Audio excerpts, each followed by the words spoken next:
en varios libros de teoría de juegos se utilizan conceptos de baloncesto, como el uso de la mano izquierda por parte de Larry Bird. Eh, Podrías hacerte la siguiente pregunta. Si Larry Bird tira mucho mejor con la derecha que con la izquierda, ¿por qué no tirar siempre con la derecha? Bueno, la respuesta es obvia o clara si la piensas un poco y es un concepto de teoría de juegos. Si tú trabajas bien la izquierda y el contrario en su mente tiene interiorizado que tú no solo puedes ir por un sitio, sino que puedes ir por el otro, si puedes tirar con la izquierda o con la derecha, le generas, al contrario, una incertidumbre que te hace que sea todavía más efectiva por la derecha. ¿Por qué? Porque el contrario tiene la duda de si te vas a ir por la izquierda. Digo tirar con la mano, como puedo decir, entrar a canasta por un lado o por el otro. Para ser claros, un jugador que no sabe utilizar la izquierda es un jugador totalmente predecible. Al ser totalmente predecible, ya sabes cómo tienes que defenderle. Entonces, en el concepto de estrategia mixta en teoría de juegos, está el hecho de variar de tal manera que seas impredecible para el contrario. ¿Vale? De hecho, en los libros de teoría de juegos se pone mucho ejemplo del saque en tenis, de Nadal contra Federer, por ejemplo, que si Nadal tiene que sacar a la izquierda o a la derecha, pero se pone también, ya digo, el ejemplo de Larry Bird. I think everyone walks around with something that you can't see. We all go through it. I don't care who you are.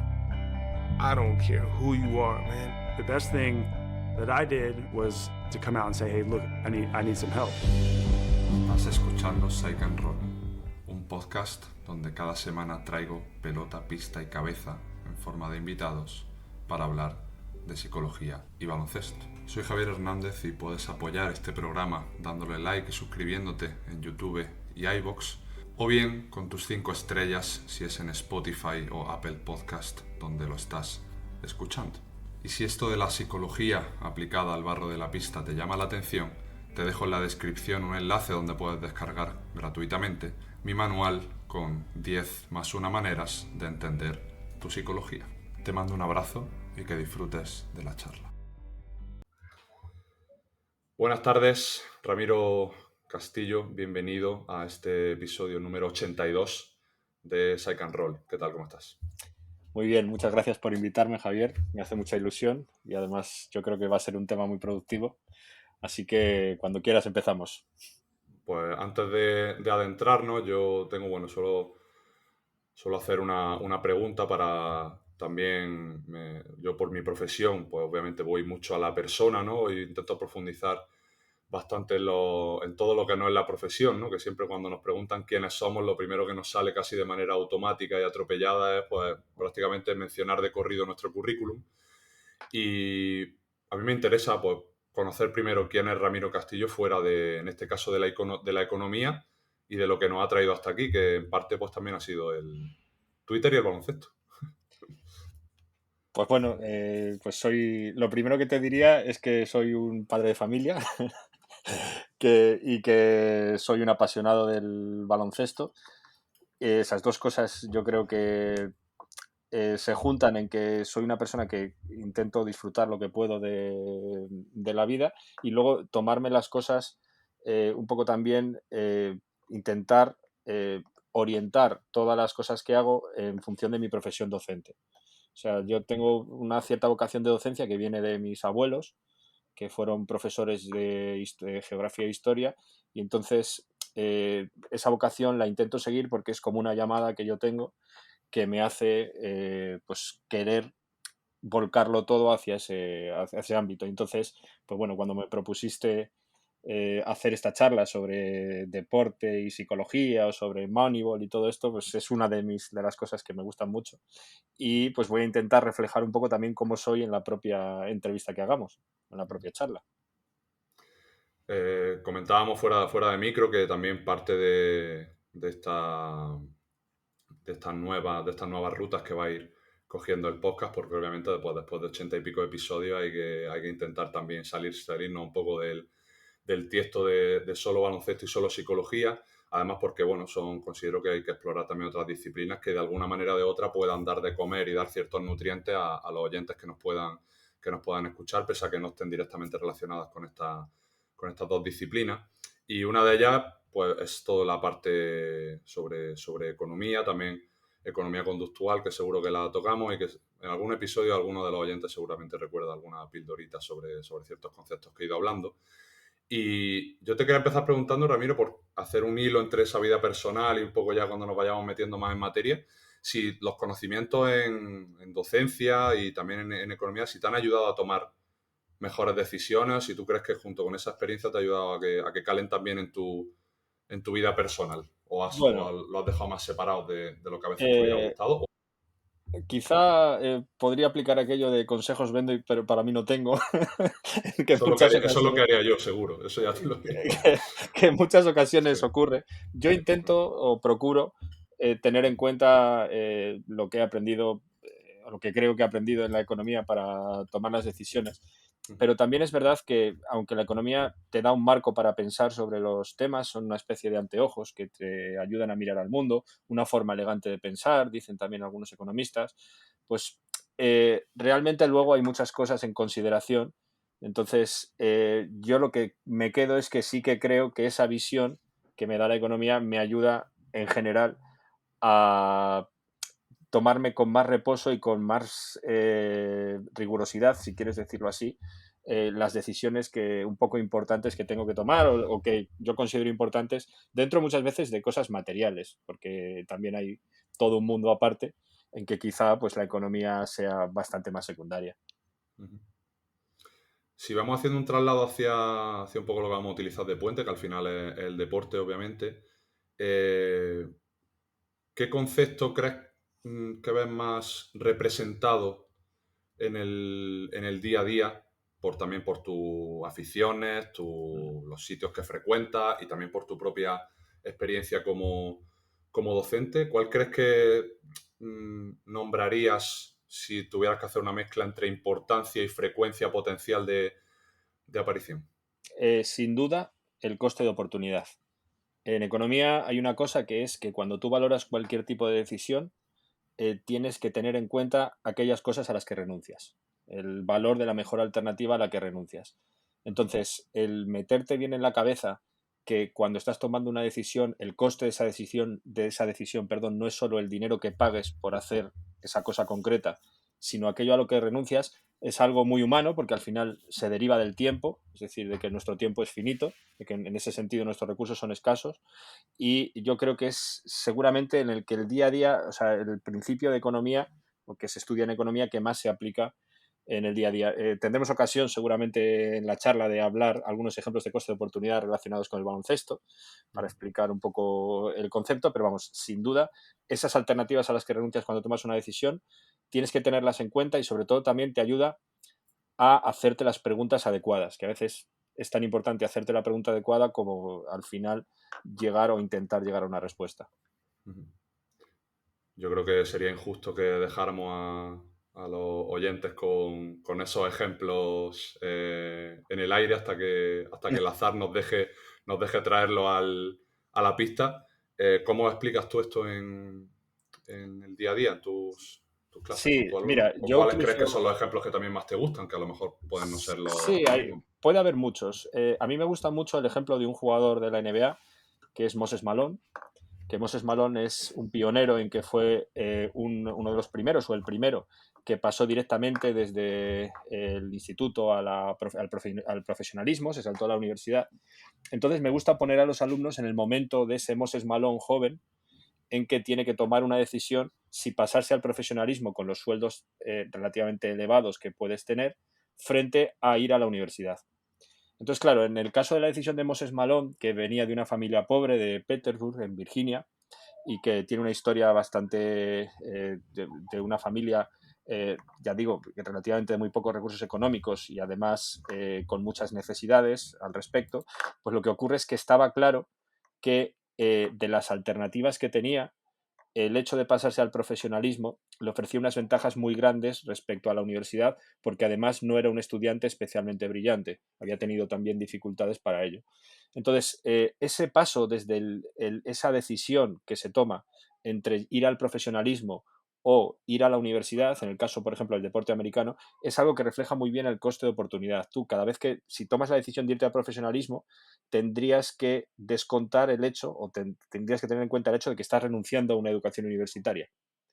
Entonces, o renunciando o por lo menos atrasando una educación universitaria en unos años que pueden ser claves. Entonces, ya digo, suelo poner ejemplos de deportistas. En el caso de Moses Malone es uno de ellos, Kobe Bryant también pasó directamente, pero suelo hacer el contraste entre ambos, porque Kobe Bryant sí tomó la misma decisión que Moses Malone, pero realmente en unas circunstancias distintas, porque Kobe Bryant es hijo de otro jugador NBA. Entonces, desde luego, los medios económicos de Kobe Bryant, que había vivido en Italia también, eran completamente distintos. Entonces, yo suelo hacer reflexionar a los alumnos sobre las distintas variables que esas personas utilizaron o tuvieron en cuenta al tomar la decisión. Y luego lo relaciono ya fuera del deporte, les intento llevar un poco a esa decisión que ellos tienen que tomar también, pues cuando a los 18 años, sobre si estudiar o trabajar.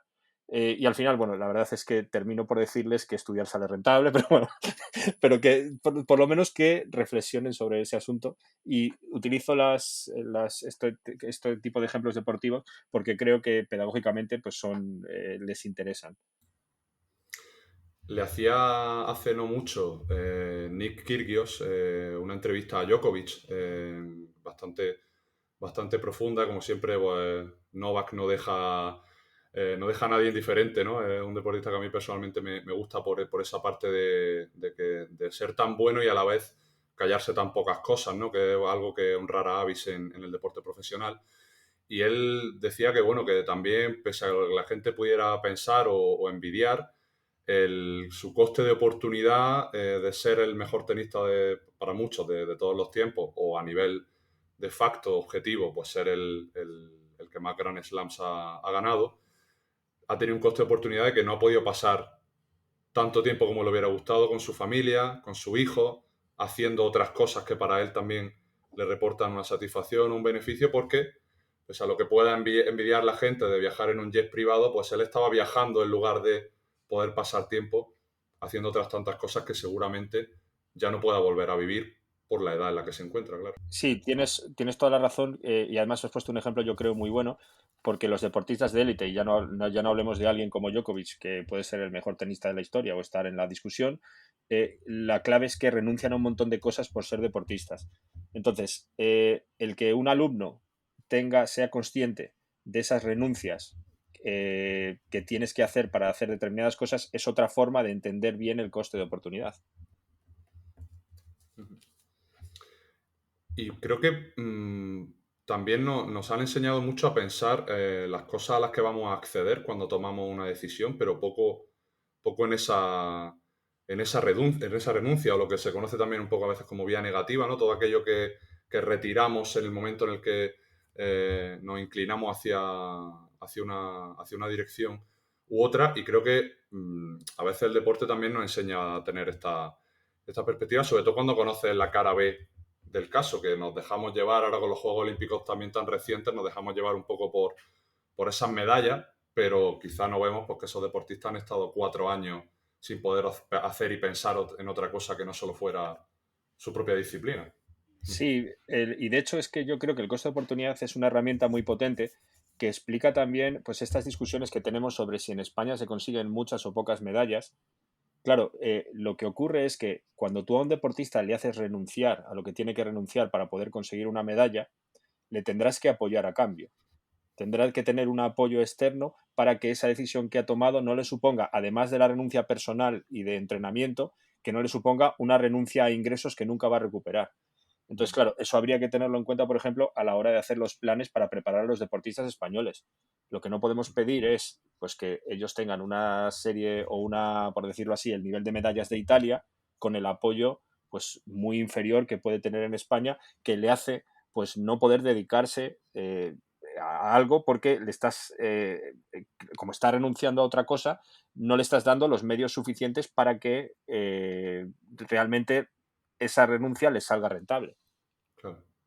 Y luego está el tema también, Ramiro, a mí me gusta mucho vincular el coste de oportunidad con la falacia del costo hundido, que es un concepto que un seco bueno, es más un heurístico que un seco, no llega a ser un error sistemático, que al final es esa diferencia entre heurístico y seco que Kahneman y Tversky maravillosamente proponían en su Pensar rápido, pensar despacio. Y el coste de oportunidad lo vinculo mucho al coste hundido porque al final lo que propone el coste hundido es que cuanto tú más tiempo, dinero, esfuerzo, recursos al fin y al cabo aportas o dispones sobre algo o alguien, más te cuesta detectar el momento en el que dejarlo. Por eso, atándolo a la economía, a muchas empresas se ponen un poco ese listón donde si bajamos si superamos estas pérdidas o si pasan 3 años y vemos que el proyecto no es sostenible, lo dejamos, porque en el corto plazo lo que siempre te va a pedir es seguir, ¿no? Pues nos va a pedir echar un día más, entrenar un día más e intentar lo que Popovich decía del pounding the rock, ¿no? De seguir golpeando la cabeza hasta que se rompa por una acumulación de golpes, pero eso, por desgracia, no siempre Así. pasa. Hay que saber detectar esas cosas, sobre todo en anticipado, porque como sabemos, el cortoplacismo siempre es potente y demasiado poderoso. Sí, de hecho es que en el caso del coste hundido es otro de los elementos que un poco, entre comillas, provienen de la economía, que nos ayuda a pensar un poco mejor. Porque muchos de estos conceptos que estás mencionando, yo la idea es que no nos vienen a priori. Es decir, cuando tú lo conoces ya, entonces tomarás una mejor decisión. Y dirás, si haga lo que haga, este coste que he tenido no lo voy a recuperar, quizá este coste que no voy a recuperar no lo tengo que tener en cuenta para la decisión que tome al futuro. Pues todo Claro. ese tipo de cosas realmente es como todo. Si es que el propio Kahneman, que le vamos a citar bastante, Sí. dice aquello de, por mucho que yo conozca todos los sesgos, pues al final no estoy exento en caer en ellos. Pero bueno, pero quiero decir, a pesar de esto, siempre está bien tener un orden en el pensamiento, siempre está bien tener una serie de conceptos. Y aparte del coste hundido, la economía ha desarrollado mucho el concepto de inversión específica. Una inversión específica es una inversión que haces y que en un proyecto determinado y que una vez que te sales de ese proyecto nunca la recuperarás. Y entonces esas inversiones específicas tienen un montón de implicaciones respecto a la decisión que tienes que tomar a priori, porque intuitivamente, si tú lo que pasa es que tomas una decisión y haces una inversión específica, la persona o la persona que te ha contratado para hacer esa inversión te puede tener pillado. Es lo que se llama en economía un problema de retención. Porque claro, has hecho una inversión que solo va a tener valor si trabajas para esa persona y ya no te vas a poder salir. Si tú Claro. te haces un tatuaje, por decirlo así, con el nombre de tu novia y lo que pasa es que es el nombre de tu novia, pues ese tatuaje, que es un nombre raro, por ejemplo, lo que pasa es que ese tatuaje tiene valor en el contexto de tu relación. Pero cuando te salgas de tu relación, ese tatuaje para ti se va a suponer realmente un problema, sobre todo si es un nombre raro. Claro. Entonces, ¿qué pasa? Pues que es todo ese tipo de cosas, que en economía se han estudiado mucho las implicaciones que tiene para la contratación, eh, yo creo que son elementos que forman parte de ese kit que te da los ojos del economista para ver las cosas y que además tienen aplicación directa en las decisiones deportivas. Totalmente. Y esto que comentabas de Kahneman, de hecho lo estaba pensando mientras hablaba. Gracias por anticiparte a esas declaraciones que él hizo, ¿no? De que después de 45 años estudiando Sí, sobre sí, no sesgos y recuerdo. heurísticos no había mejorado su toma de decisiones, ¿no? Y yo creo que Lógico. se vincula muy bien con otra frase que leí cuando, pues desgraciadamente, hace unos meses falleció, ¿no? Sí, Le leí una frase que era, le preguntaban por qué al ser humano le cuesta tanto tomar mejores decisiones anticipándose a lo que va a ser mejor para nosotros a largo plazo, ¿no? Esto, por ejemplo, en psicología se ve muy claro. Algo que yo, por ejemplo, hago en el corto plazo para evitar un conflicto, por ejemplo, hablabas tú del tatuaje de una expareja sí, en este caso, ¿no? Pues muchas de las relaciones se ven dañadas o damnificadas porque no somos capaces de afrontar ciertas conversaciones pues, complejas sobre ver si estamos same page en ciertas áreas de la vida o ver si simplemente pues un día nos apetece ir a X sitio en vez de ahí, en lugar de decir, me da igual dónde vayamos, ¿no? Muchas veces esas relaciones se ven perjudicadas por una asociación del corto plazo con una evitación del malestar, en lugar de decir, no, yo a largo plazo quiero construir esto y sé que para eso le tengo que decir a mi pareja que me molesta esto que hace cuando surge X contexto, ¿no? Le preguntaban sobre eso, ¿no? El ejemplo de las parejas lo he añadido yo, no es que lo añadiera obviamente Kahneman, pero él vino a decir como que nos cuesta tanto porque no es en el largo plazo donde el ser humano vive. El ser humano vive en el corto plazo, vive y experimenta las sensaciones, las emociones y claro. todo lo que está relacionado con el contexto en el momento. Por eso creo que lo que hablas tú es tan claro y tan cierto que al final este conocimiento funciona por una acumulación de identificaciones que mejoran el espacio, pero que no te tienen por qué hacer tomar mejores decisiones en un momento concreto y específico, porque ahí lo que van a mandar van a ser otro tipo de mecanismos que, por desgracia, pues a veces actúan en una discordancia con lo que va a ser más beneficioso con nuestro largo plazo. Qué interesante esto que me cuentas, porque además es que veo un paralelismo clarísimo en la macroeconomía. Todas esas decisiones que a corto plazo pueden tomar los gobiernos y que a largo plazo no son buenas para la economía. Por ejemplo, pues bueno, estamos hablando ahora del tema del sistema de pensiones. Las decisiones que tú tomas incentivado por el corto plazo político, está clarísimo que puede que no sean las buenas desde el punto de vista de la sostenibilidad a largo plazo. Entonces ahí, y en el deporte lo mismo, en el deporte vamos a hablar de todos los entrenadores que tuvo Jesús Gil, que echaba a corto plazo, y cuál es el efecto que tuvo en el largo plazo.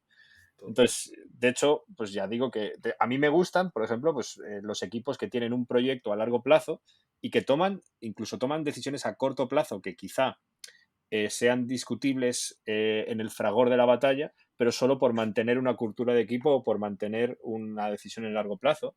Ya cuando comentamos la charla, pues ya te comenté de Popovich o Jerry Sloan, de los Jazz, Sí. esas culturas a largo plazo, ese entrenador que está mucho tiempo y que tiene una manera de hacer las cosas y genera en el equipo, pues que en el corto plazo una estabilidad realmente. Porque los jugadores, en el momento en que se enfrentan al entrenador, saben que el entrenador va a tener las de ganar, aunque ellos ganen millones, y eso mantiene pues una cierta estabilidad en el equipo. Pues bueno, toda esa idea, ese conflicto entre el corto y el largo, yo creo que es importante en psicología, es importante en economía y es importante en el deporte. Y por lo tanto en la vida en general, porque creo Así que es, estas tres áreas, vamos, sin duda. acumulan muchos paralelismos y con lo que es nuestro día a día. Por ejemplo, a mí me gusta ahora que el deporte es tan cortoplacista. Vemos, por ejemplo, yo lo que más sigo en la NBA, pues vemos que proyectos a los 2 años no salen como a la franquicia le hubiera gustado y vemos a entrenadores que hace 2 años habían ganado, se habían plantado en unas finales, como por ejemplo fue el caso del entrenador de Phoenix Suns, que ahora mismo no me voy a acordar, de esas finales que juegan contra los Bucks, creo. Ah, sí, sí, cuando estaba de Andre Ayton Cuando en estaba Phoenix, Ayton, ¿no? que acaban perdiendo en ese primer Sí, anillo de Giannis.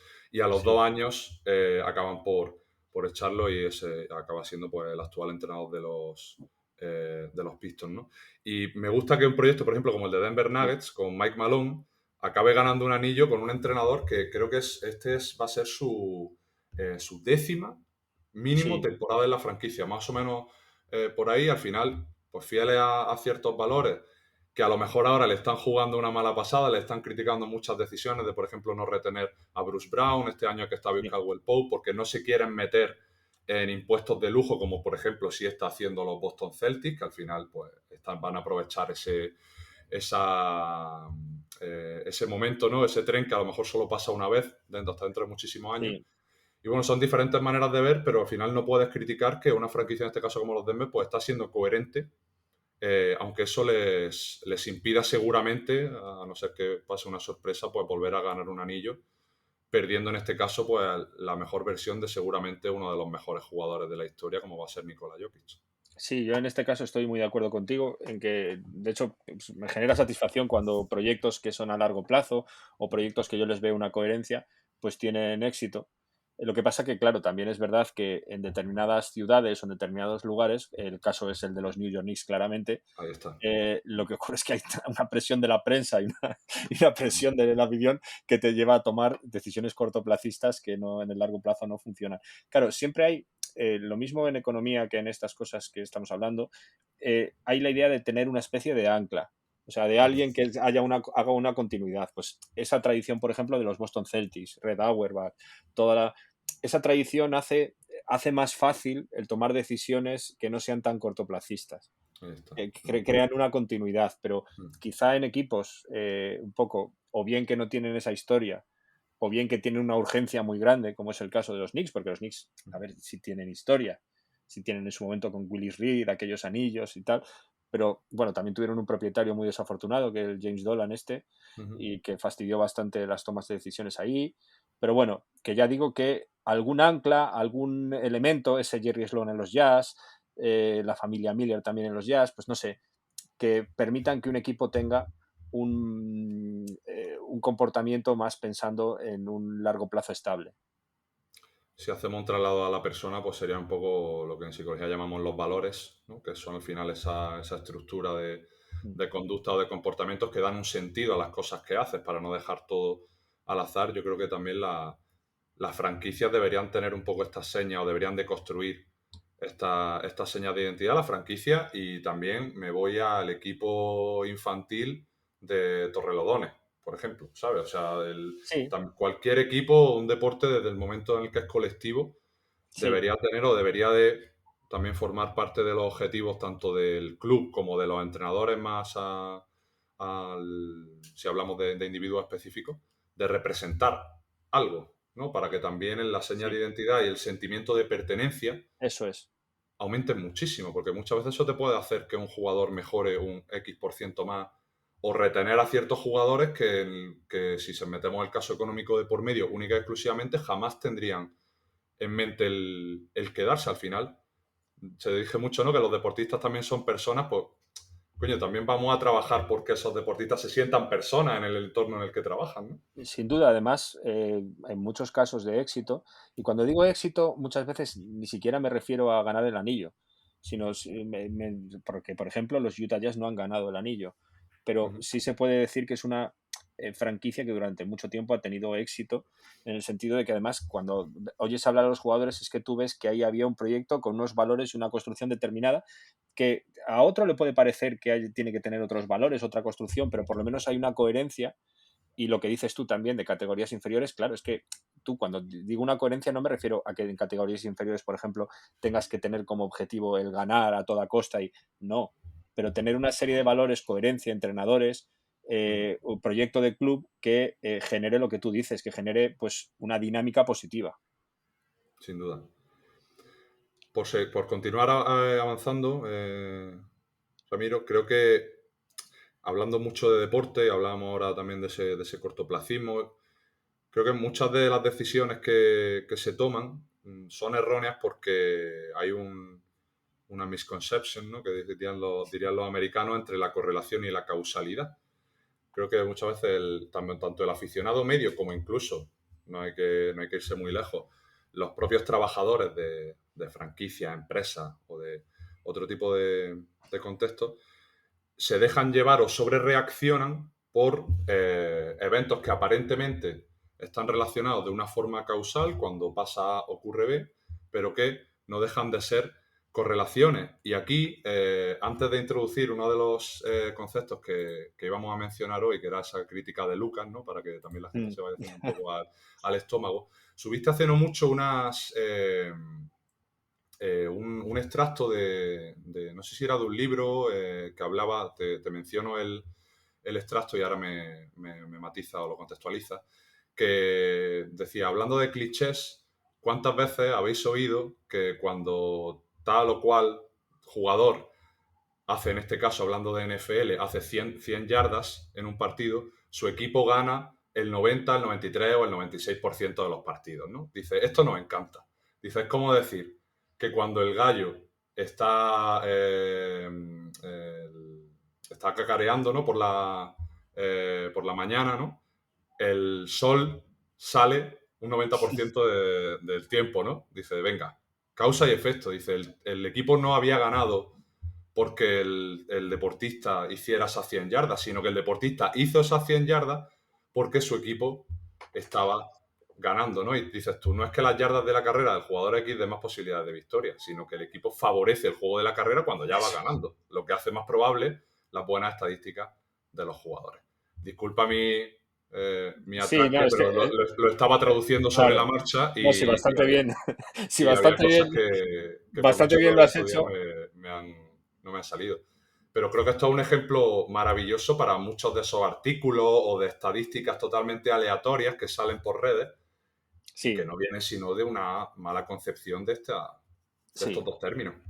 Volvemos otra vez a lo mismo. O sea, al final, la economía, una cosa que te enseña es a pensar cuidadosamente. Entonces, Ahí está.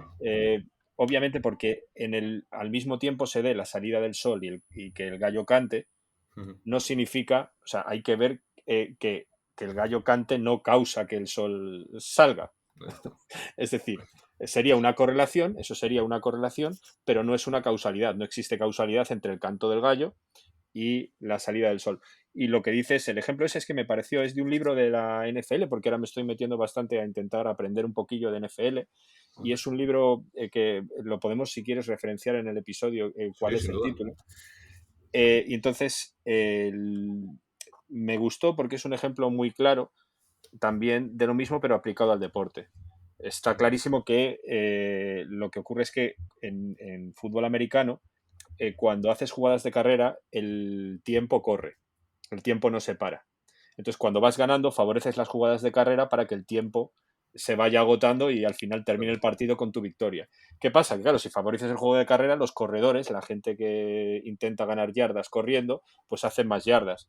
Y claro, si solo miras las estadísticas del final del partido, puedes decir, no, mira, es que este tío ha causado la victoria de su equipo porque lo que ocurre es que ha hecho un montón de yardas de carrera. Bueno, es que es al contrario. Como iban ganando, han favorecido que este tío corra. Entonces, no quiero decir que ese tío no haya causado, porque puede ser que haya sido así, pero habrá que hacer pruebas adicionales.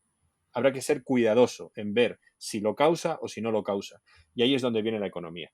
La economía ha Totalmente. desarrollado técnicas estadísticas. Hay varios premios Nobel de Economía que han hablado de ello. Hay el premio Nobel de 2003, que es Clive Granger. Lo que pasa es que desarrolló un concepto que se llama la causalidad de Granger entre dos series temporales para ver si la información de una serie realmente o de una variable determinada explica el futuro de la otra. Bueno, hay varias técnicas en la econometría en general bien diseñada. Su santo grial es realmente obtener causalidad.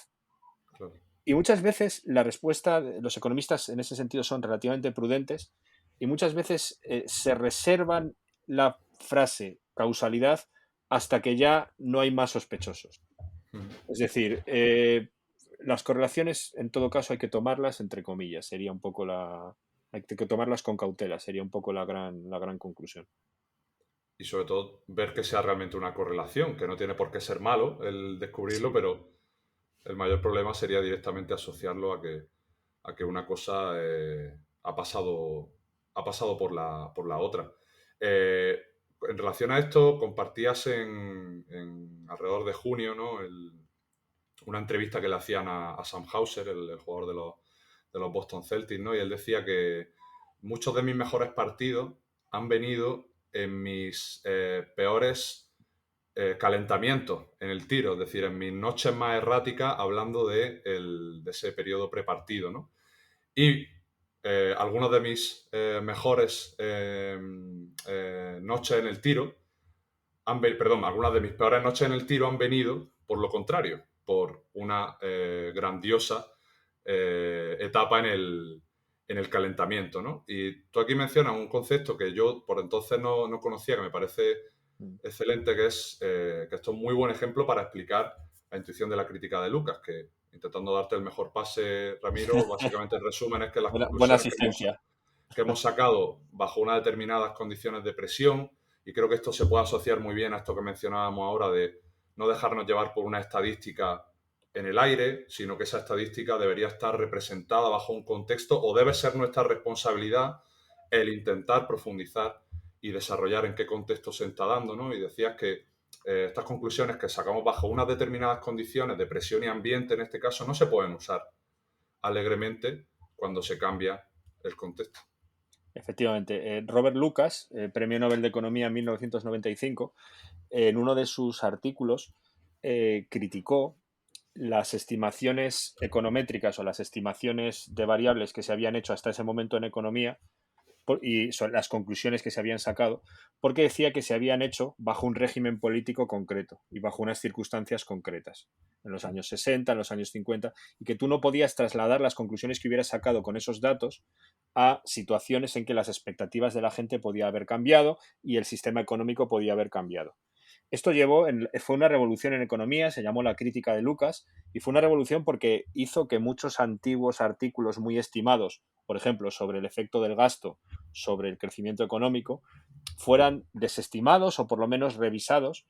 Y claro, es que la crítica de Lucas realmente dice lo que tú has explicado muy bien, que hay que tener siempre, hay que prestar mucha atención al contexto, tanto de expectativas como de reglas, en que se ha realizado un determinado análisis estadístico, por ejemplo.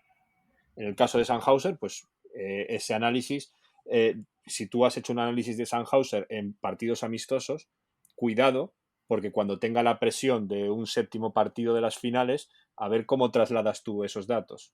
Entonces, eso es otra cautela, otra de esas cautelas que tenemos que seguir y, sobre todo, recordar siempre el entorno institucional y las reglas del juego para intentar explicar la conducta de los jugadores. Además, en NBA esto es muy relevante porque, claro, la NBA va adaptando las reglas a lo largo del tiempo.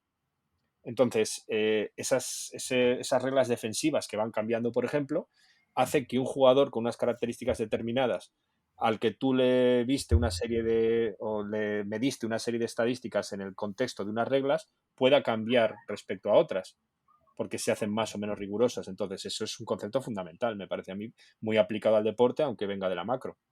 Ujú. Y esto creo que va bastante bien para mencionar uno de los libros que veníamos a tocar hoy aquí como buena mezcla entre economía, deporte y también, en tanto en cuanto es la ciencia que explica el comportamiento humano, pues esa psicología siempre va a estar presente de una forma o de otra, que era Moneyball y que muy bien está representando con tu outfit, en este caso con tu gorra de los Oakland A's. Y aquí me había apuntado yo una cita del libro precisamente para unirlo con esa crítica de Lucas y seguir un poco aterrizando esto de sacar la información y saber sobre todo de qué contexto viene para quedarme con lo que a mí me interese o desestimar aquello que no. Y en el primer capítulo, hablando del que, bueno, Ramiro, corrígeme si me equivoco porque ya te he dicho que hace tiempo que me lo leí, pero del que sería el protagonista, uno de ellos, que es Billy Bean, ¿no?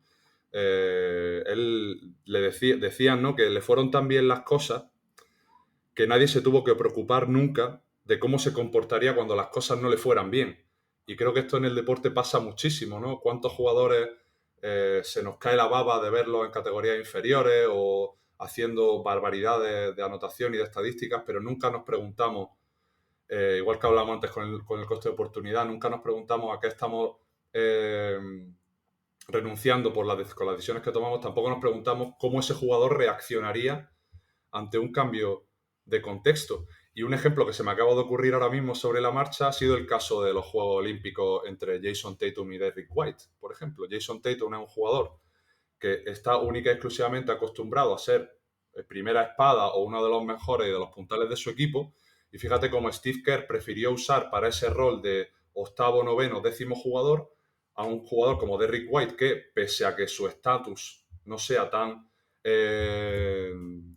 despampanante como el de Tatum, pero que sí le servía muchísimo mejor para ese rol, ¿no? Y yo creo que también esto nos lo debemos de preguntar bajo qué condiciones estamos evaluando un contexto, porque a lo mejor si cambia o se modifica, quizá nos pueden servir otro tipo de individuos que, aunque no hagan sobre reaccionar tanto, volvemos a esa correlación causalidad, sí nos pueden ser mucho más útiles o a lo mejor más camaleónicos por su capacidad de adaptarse a otro escenario. Bueno, tal cual lo cuentas. Te pongo un poco en el contexto del libro de Moneyball. Billy Bean es el general manager de los Oakland A's, de los Oakland Athletics, que es un equipo de béisbol. Entonces, Billy Bean, de lo que tú estás hablando es que anteriormente fue jugador. Exacto, en su etapa. Y cuando fue jugador, lo que pasa es tal cual lo que tú dices, que toleraba fatal cuando las cosas le salían mal. Es decir, rompía bates de béisbol, tenía un comportamiento. Y sin embargo, los ojeadores en lo que se fijaron realmente era que era un tío era un superdotado. Pero claro, no se fijaron en las condiciones que tenía, o las malas condiciones en este caso que tenía a la hora de soportar la presión.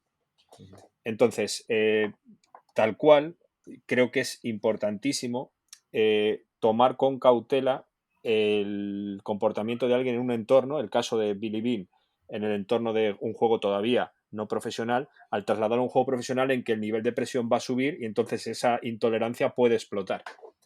Entonces, me parece muy bueno el ejemplo que pones y te voy a completar también con un ejemplo eh, con la problemática de los quarterbacks suplentes. El asunto es que tú como entrenador de fútbol americano, tienes que tener cuidado con el típico quarterback veterano en que en un momento determinado le tienes que poner de suplente. Ujú. Porque ese siempre es algo muy problemático y el asunto es que muchos cortan por lo sano y directamente a ese tío le despiden. ¿Por qué? Porque en un contexto de tener que trabajar de suplente te puede dinamitar el vestuario.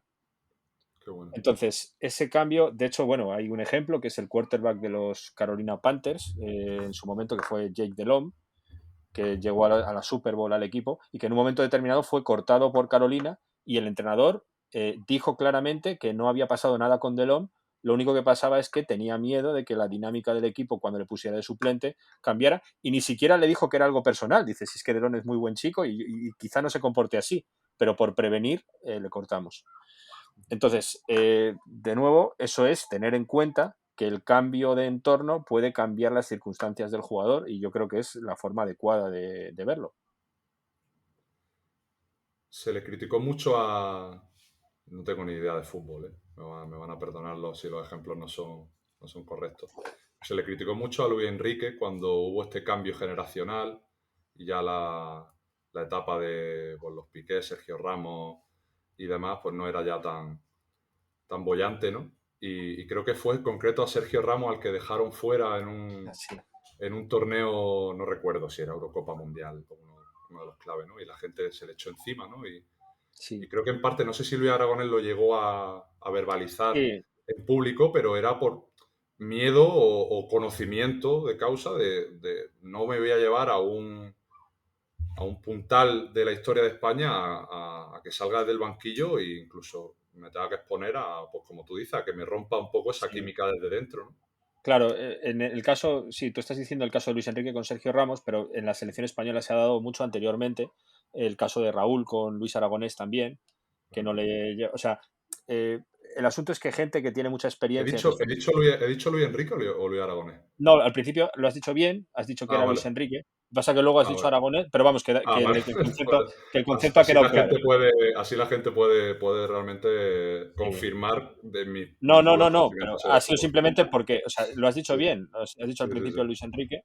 Mm. Lo que digo es que es un concepto que ya viene, o sea, gente experta en gestión de vestuario, como es el caso de Luis Aragonés, que es de eso que decía él siempre que tenía el culo pelado, pues, que es, pues obviamente prioriza el tener un buen grupo o tener un grupo sin este tipo de problemas a otras variables como que objetivamente Raúl sea, en su caso era un muy buen jugador, claro.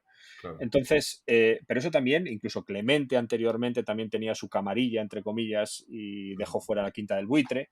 O sea, sí es un ejemplo que has traído muy bien, el ejemplo del fútbol.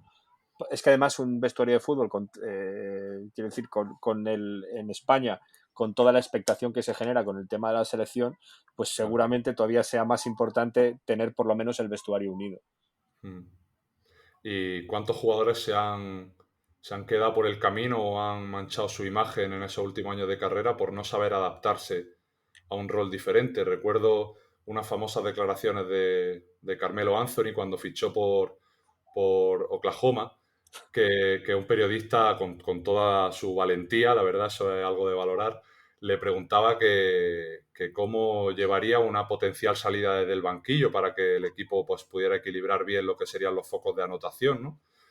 Y Carmelo se quedó callado y se rió y dijo, empezó a reírse como irónicamente y dijo, ¿Who? ¿Me? En plan, ¿quién yo, no? O sea, y ahí ya pues te dio un poco pie a pensar o anticipar lo que pues luego fueron por desgracia algunos años, pese a que luego tiene esta vuelta a Portland, donde sí realmente yo creo que desde mi punto de vista consiguió pues no abocarse a una retirada triste, lo que desde mi punto de vista Sí, sería para uno de los que personalmente pues, han sido los mejores anotadores de los mejores anotadores que han pasado por la NBA, más luego su aportación al mundo FIBA. sí. Pero muchos jugadores, ¿no? Ahora lo hemos visto recientemente con Westbrook, ¿no? También un poco ese tipo de perfiles que realmente no, por una cuestión de ego, ¿no? De imagen, pues les cuesta salirse de ese entorno de ser los mejores, ¿no? O los primeros. Ese es el gran secreto del baloncesto que decía Bill Russell. O sea, que decía Bill Simmons sobre Bill Russell. Ah, En el libro de Book of Basketball, Bill Simmons tiene un leitmotiv durante todo el libro, que es que existe una cosa que se llama el secreto del baloncesto y que hay jugadores que lo conocen y jugadores que no. Y dice que el gran maestro del secreto del baloncesto es Bill Russell. Entonces, él dice que el secreto del baloncesto realmente es que no va sobre baloncesto. Va sobre formar equipo, sobre tener una dinámica. Entonces, claro, me has puesto los ejemplos ahí en bandeja. Un ejemplo más light, como es el de Carmelo Anthony, entre comillas, porque como dices tú, le podemos redimir. claro. Y luego está el ejemplo de Westbrook, que el problema es que yo tendría mucho cuidado si tuviera que meter esa pieza en mi vestuario, porque el problema es que no es tanto que objetivamente sus estadísticas sean buenas o malas, sino que en el contexto en que lo metas, cuidado porque te puede dinamitar el vestuario, que de esos en la NBA ha habido muchos, como decía el mítico Andrés Montes, es que estos están bajo sospecha de miel. Es que hay gente por ahí que Si el río suena, ¿no? Si el río suena, pues al final, hay que tener cuidado. sin duda. Sin duda. Además, bueno, ahora Westbrook hablábamos de Denver, pues a ver cómo Sí, funciona esa adición, ¿no? al roster. sí, es un tema muy de psicología, yo creo que hay que... Eso, por ejemplo, Phil Jackson obviamente era un experto en gestionar esos egos que tenía ahí dentro de la plantilla y gestionar a gente que era muy difícil de gestionar, como es el caso de Dennis Rodman, para que entrara en una dinámica que en este caso fue una dinámica muy positiva para el equipo. Entonces, depende de muchas variables personales, de los entrenadores que tengas o del proyecto, pero desde luego lo que está claro es que dependiendo a quién metas, cuidado porque todas las estadísticas anteriores que tenga no se van a traducir en tu equipo instantáneamente en una victoria. De hecho, si es que casi es otra vez la crítica de Lucas. De hecho, me acabas de recordar esta anécdota que yo intento poner mucho cuando explico los procesos de evitación del malestar por un escape del conflicto, por una huida de lo que tengo del monstruo que tanto pavor me da, de lo que tengo delante. Y es que realmente Phil Jackson se expuso a Michael Jordan en su primer año diciéndole que si querían que si quería que su equipo y su franquicia ganase el campeonato, él tenía que dejar de ser el máximo anotador de la NBA y en consecuencia el MVP, ¿no?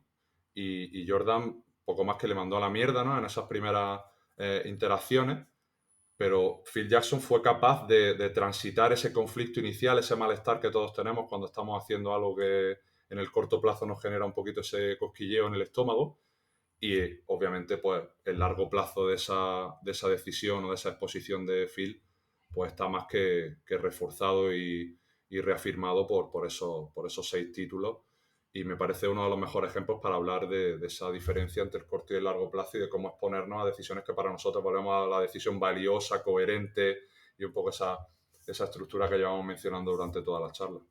Es que tú fíjate que a Phil Jackson le preguntaron cuál habría sido su primera elección para un quinteto, para un equipo de toda la historia, y dijo Bill Russell. Dijo Bill Russell. ¿Por qué? Pues porque Phil Jackson entendía perfectamente el tema de la química del equipo y de hecho es que aquellos Celtics de Bill Russell, tú fíjate si consiguieron una unión entre ellos y un equipo de verdad sólido, que Bill Russell, que tuvo muchos problemas de racismo en Boston, cuando le retiraron la camiseta, se negó a que fuera ninguna persona externa y solo quiso que estuvieran los de su equipo en la retirada de la camiseta y durante mucho tiempo dijo que él defendía a los Celtics pero no a la ciudad de Boston. O sea, luego ya se reconcilió con la ciudad, le hicieron una estatua fuera del estadio y afortunadamente se le dio el reconocimiento que tenía que tener, pero él que tuvo muchos problemas, se había generado ahí tal dinámica de equipo que exponía al equipo por encima de todo. Entonces, es que eso es fundamental, claro. Eso es la clave y conecta un poco, ya digo, la filosofía de Phil Jackson con la historia de los equipos exitosos en la NBA. Sin duda. Y continuando hablando de un poco esas sobrereacciones, ¿no? que todos tenemos y más en esta era del click, del scroll infinito, ¿no? De la sobreestimulación constante, ¿no? Y hablaba en el mismo Moneyball, ¿no? James hablaba del error y tiene una frase que me gusta mucho que dice: el error es, sin excepción, la única estadística en el deporte que es un registro de lo que el observador cree que debería haber conseguido o logrado la persona que comete ese fallo o ese error. No deja de ser un juicio moral y un simple registro de opiniones. Sí, o sea, la verdad es que en sí el libro está cargado de ese tipo de perlas, por eso, entre otras cosas, es uno de mis favoritos. Pero es que esa subjetividad tiene unas consecuencias luego grandísimas.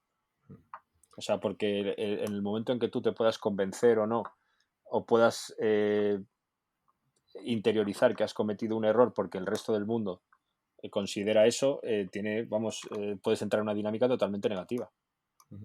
Y luego también que hablábamos del coste de oportunidad, nuestra atención también tiene un coste de oportunidad, de todas aquellas cosas en las que estamos dejando de fijarnos, sobre todo para los entrenadores, ¿no? Muchos entrenadores sobrereaccionan a la acción que parece más catastrófica y quizás es simplemente un fallo incidental, a lo mejor cuestión de azar, y se dejan de fijar en que quizás esa jugada, pues, por ejemplo, ha estado bien planteada o realmente no, pero tiene fallos más que a largo plazo van a ser más perjudiciales que ese mero fallo, y ya por no hablar directamente de contextos, redes sociales, público, Sí. aficionados y muchos talibanes que al final lo que hacen es más que reforzar este Sí, cortoplacismo. ahí yo creo que influye mucho también en la ciudad, en el términos deportivos me refiero, la ciudad en la que esté el equipo, la presión que tenga por También. ganar títulos.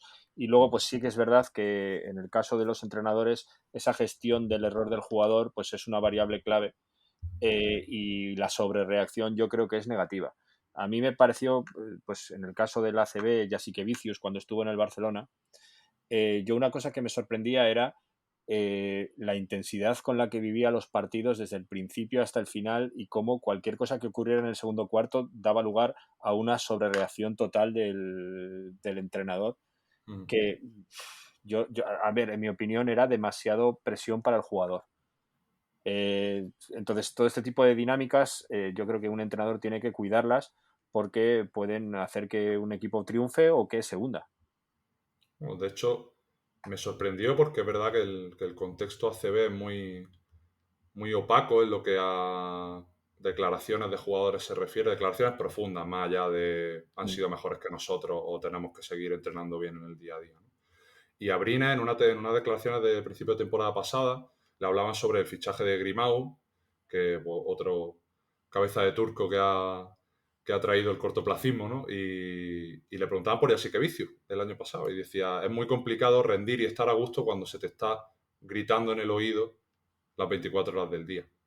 Yo creo que no hay Sí, seguramente mucho haya más que decir. jugadores. Es que, claro, yo ahí me puedo imaginar que hay jugadores que reaccionan de distinta manera y que hay gente que con alguien encima de esa manera, pues saca su mejor versión y otros sacan su peor versión. Pero claro, como única forma de gestión, pues es una forma de Ahí gestión, está. es una forma de gestión peligrosa. Siendo, vamos, que yo soy, Jasikevičius es uno de mis jugadores favoritos de siempre y me parece un buen entrenador. Lo que pasa que la gestión a mí eso sí que me sorprendió bastante, la intensidad de la gestión, que me parece Mira.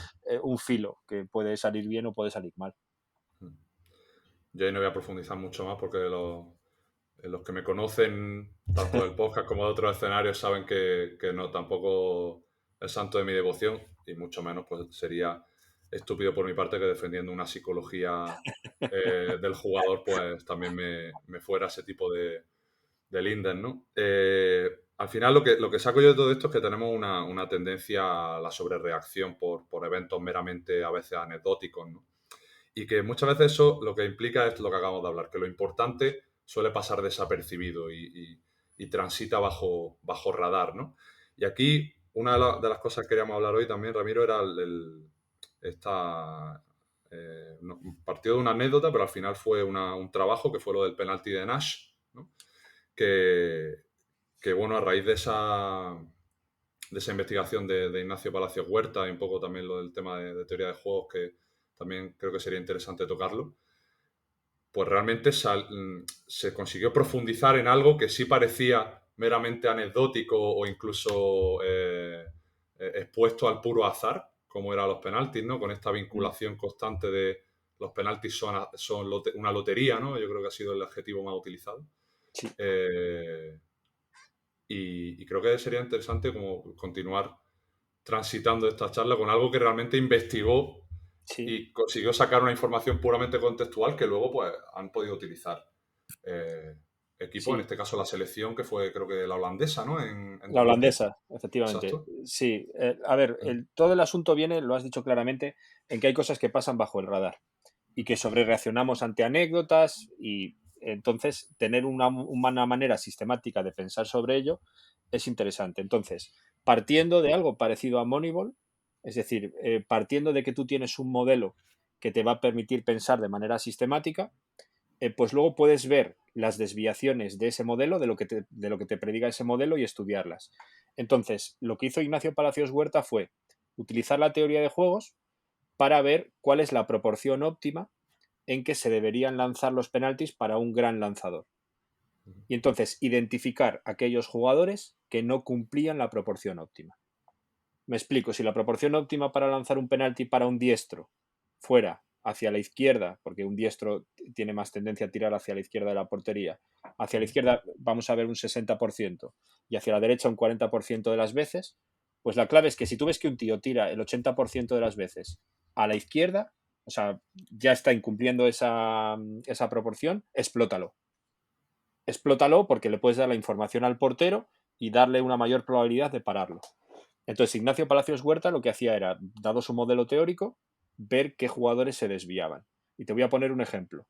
Cristiano Ronaldo, según Ignacio Palacios Huerta, cumplía las proporciones del equilibrio de Nash, que es como se llama de manera técnica el modelo teórico o el equilibrio teórico que calculaba Ignacio Palacios Huerta, salvo cuando hacía una paradiña antes de chutar el penalti.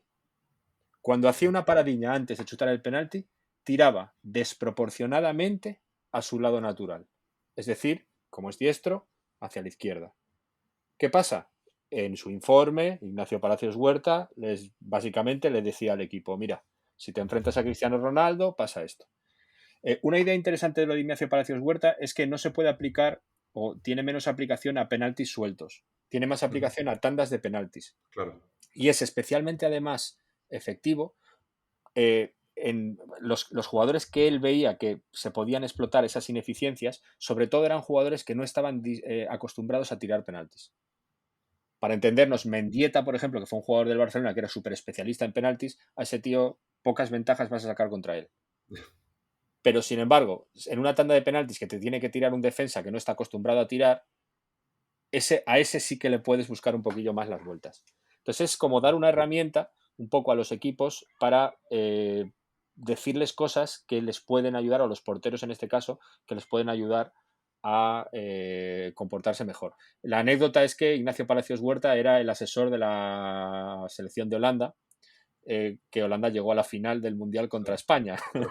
Y yo estaba en la prórroga, estábamos en la prórroga y al final casi llegamos a penaltis y entonces hubiéramos visto a ver qué ocurría con eso. Iniesta nos salvó de la debacle estadística, ¿no? Que no hubieran ganado ahí Sí. por goleada por esa preparación, se supone. Bueno, es verdad, una anécdota también es que Iker Casillas, que es obviamente uno de los mejores porteros que ha habido, no quería que le dieran nunca este tipo de informaciones, seguía mucho más por la intuición.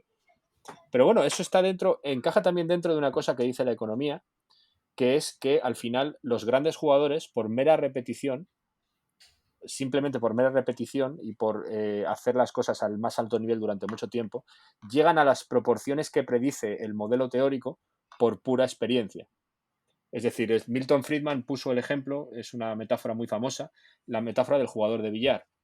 Lo que dice es, un matemático puede predecir cuál es el ángulo perfecto para pegar una bola y meter la otra en el agujero. Pero ¿qué pasa? Los mejores jugadores de billar no saben matemáticas. Pero aunque no saben matemáticas, seguramente por pura experiencia y por saber jugar, lo tirarán exactamente con ese ángulo.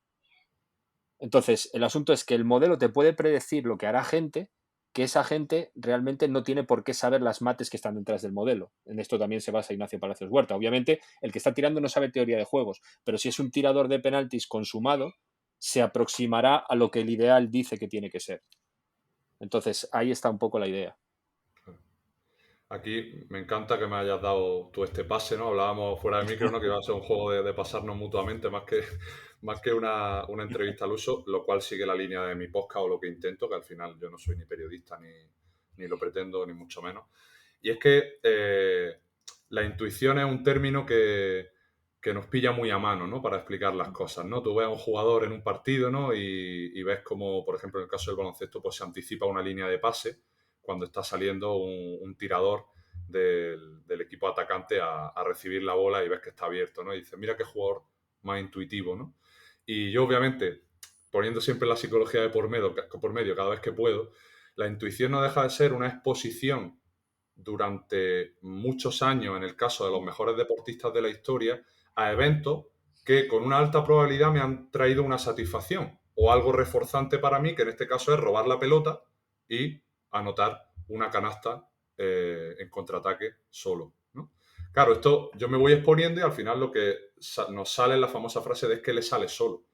Pero el es que me sale solo es una repetición entre un estímulo, que es lo que me presenta el contexto del escenario, y una respuesta que yo hago sin pensar, pero no porque haya ningún inconsciente ni nada súper esotérico debajo, sino porque lo he automatizado tanto que Tal en cual. ese escenario, con esas mismas condiciones, la respuesta me sale sola. El ejemplo más clásico, nosotros no pensamos en el coche cuando cambiamos de marcha y no nos decimos, mira qué buena intuición he tenido en meter quinta cuando me he puesto a 80 o a 90 kilómetros por hora. ¿No? No es algo que hacemos sin pensar, pero no porque sea algo inconsciente, sino porque los procesos se han automatizado tanto que en este caso en el deporte lo que siempre defiendo es que nosotros tenemos que intentar que el jugador piense lo menos posible, pero no porque se pueda pensar en blanco, sino porque se repite tanto las situaciones en contextos diferentes que el jugador ya sabe responder con esa llamada de manera acotada correctamente, pero mal Intuición, utilizada desde mi punto de vista en muchos otros escenarios,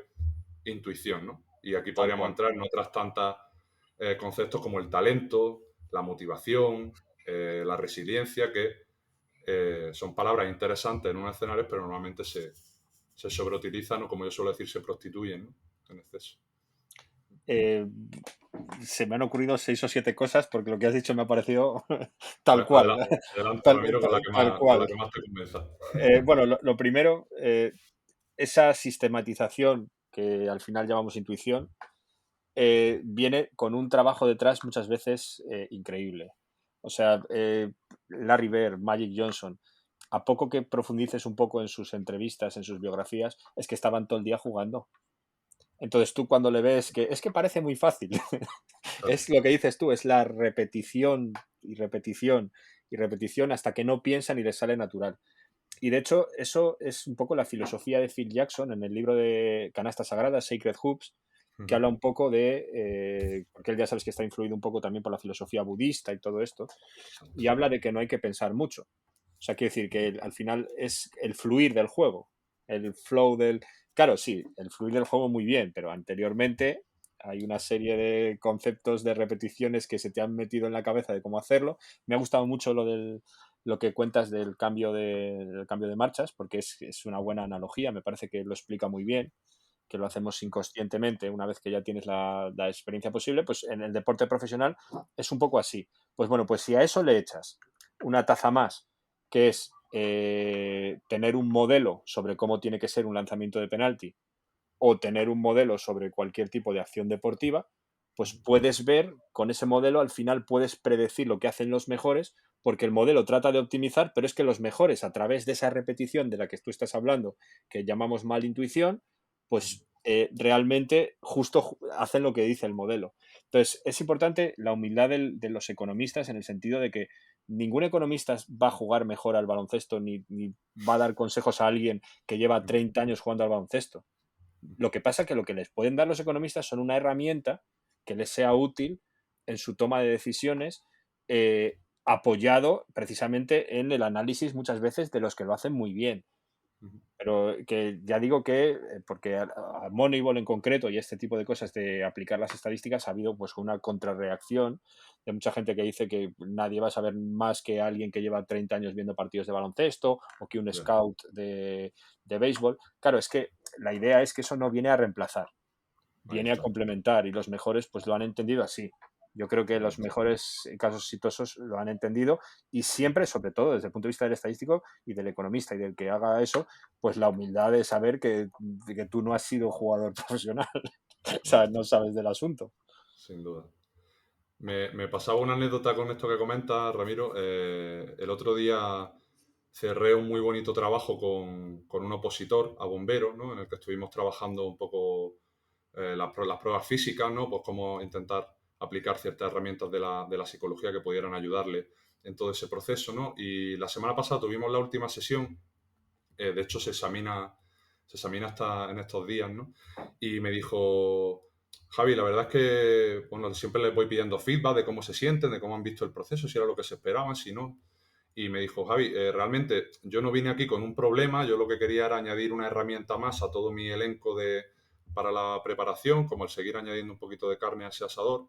Dice, y lo que más me ha ayudado no ha sido que me haya cambiado la vida porque haya visto unas cosas súper distintas o haya trabajado en unas recetas que diga, hostia, ¿cómo me ha mejorado esto? Sino he conseguido ponerle nombre a cosas que ya hacía, lo cual me ha ayudado a entenderlas mejor y por lo tanto a repetirlas con mucha más sostenibilidad y mucha más estabilidad en el largo plazo, porque le veía un sentido a todo aquello que hacía, por ponerle nombre y por a partir de ahí irlo aplicando en los contextos en los que para mí iba a ser favorecedor. Y lejos de herir mi ego como psicólogo, de decir, hostia, pues yo me esperaba que me fuera a decir que le había cambiado todo su proceso de oposición. Para mí fue un feedback de puta madre, porque realmente a veces mi trabajo es ese, el Sin ponerle duda. nombre a las cosas que nos pasan como seres humanos, o en este caso como opositores, y a partir de ahí, cuando yo veo una claridad en las cosas que me ocurren, puedo actuar de una manera que sea para mí congruente y coherente en el día a día, en lugar de ir dando palos de ciego sin ningún tipo de dirección ni de hoja de ruta.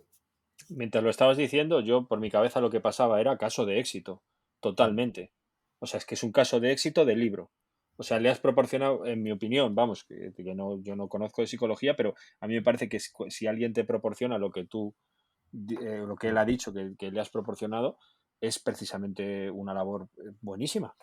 O sea, es una racionalización realmente casi de lo que él hacía antes. Pues eso un poco trasladado al deporte. Si alguien consigue hacer eso, es decir, si un entrenador especialista en estadísticas va donde un jugador y consigue que racionalice determinadas cosas que él ya iba haciendo, pero que entienda por qué las hacía y que entienda cómo eso va en beneficio del juego, del equipo, lo que fuera, eso es un éxito. O Sin sea, duda. un éxito del libro porque es la labor. Es lo que te digo, tú no vas a ir a enseñar a jugar al baloncesto a Carmelo Anthony. No, ¿sabes? No puedes enseñar a jugar al baloncesto a Carmelo Anthony. Pero lo que sí que puedes hacer es analizar con un modelo o con una serie de modelos el comportamiento de Carmelo Anthony en el partido y sugerirle, o sea, tanto explicarle determinadas cosas como sugerirle por dónde puede ir y darle los datos para que él también decida porque sabrá también más que tú Ahí sobre el está. asunto.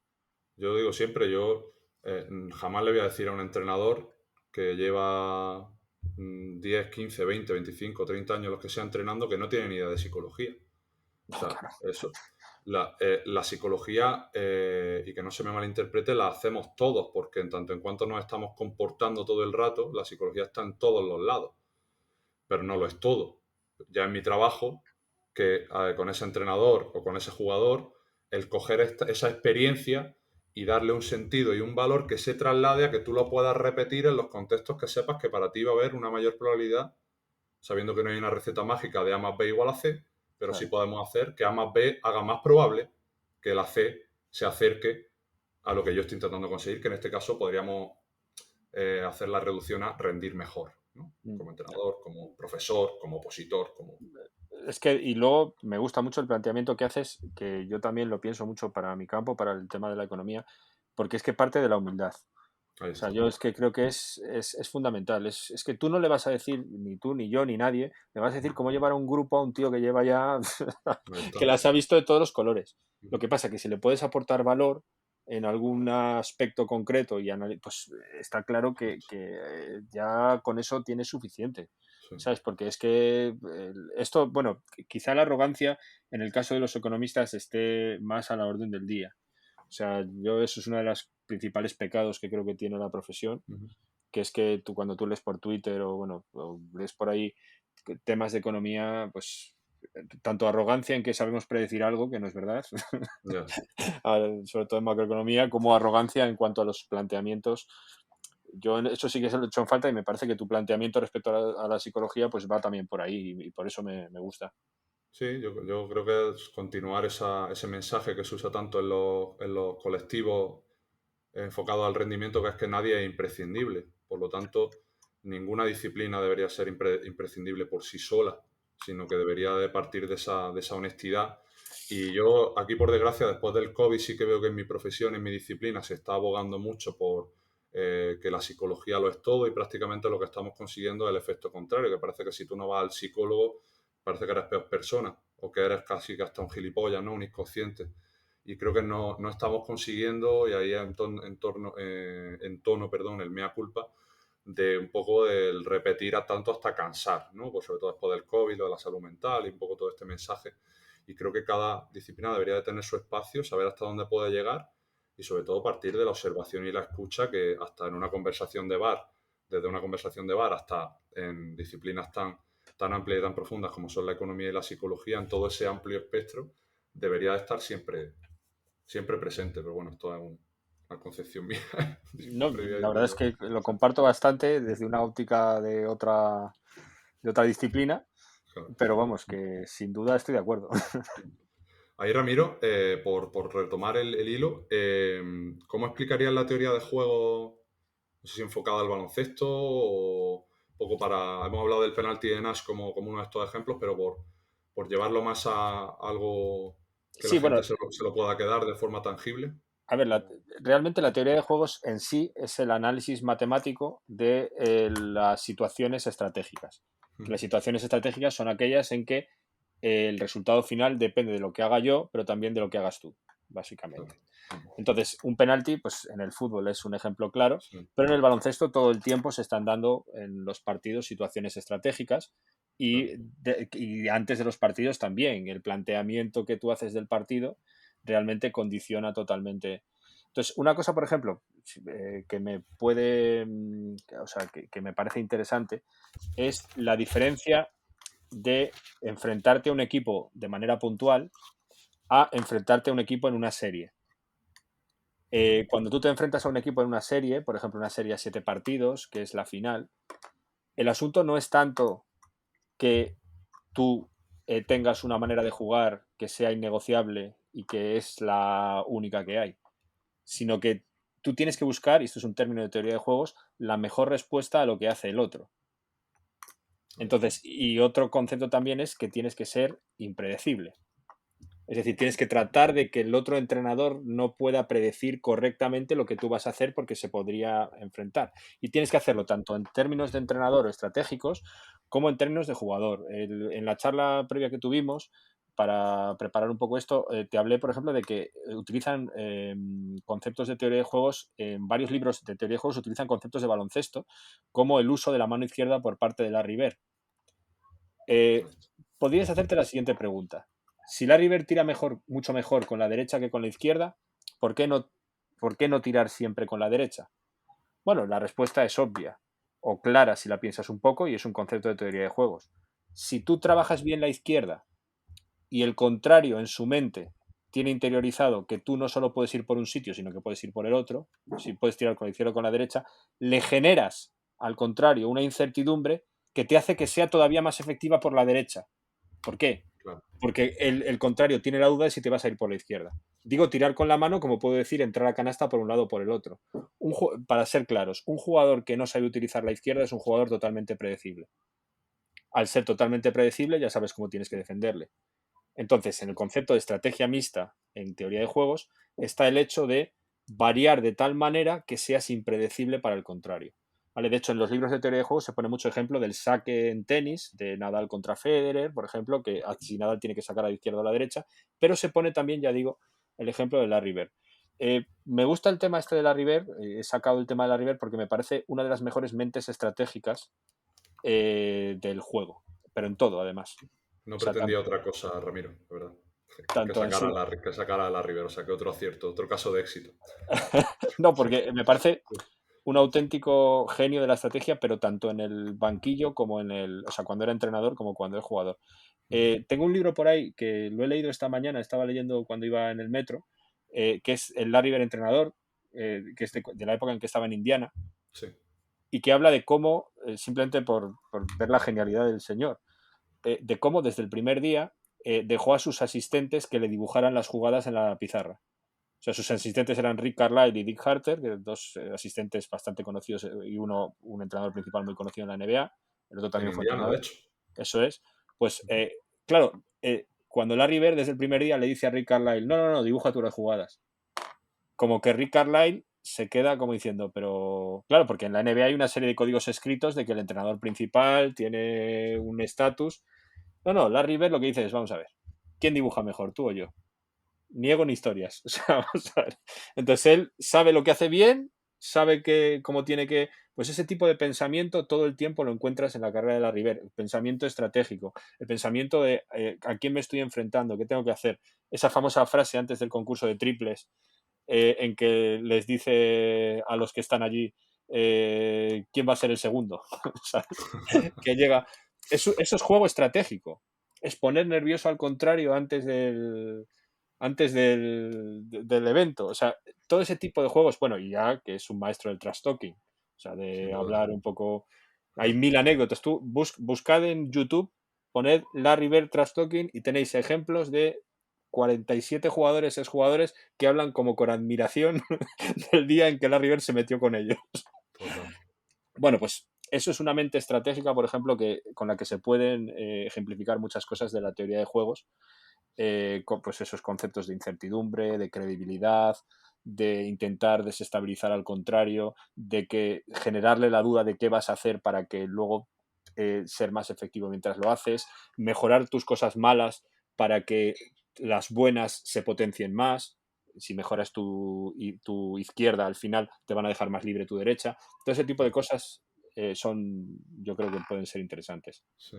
Hay esta anécdota de la mano izquierda, por continuar ese hilo, de que en un partido él se propuso que iba a anotar todos sus puntos tirando con la mano izquierda sin utilizar la derecha para nada que tuviera que ver con una finalización. Y creo que en ese partido, no recuerdo ni el año ni el rival, se fue hasta los 23, 25 Sí, puntos con el creo que fue único contra uso de la... Portland, que no sé por qué, por alguna razón a Portland Trail Blazers siempre los breaba.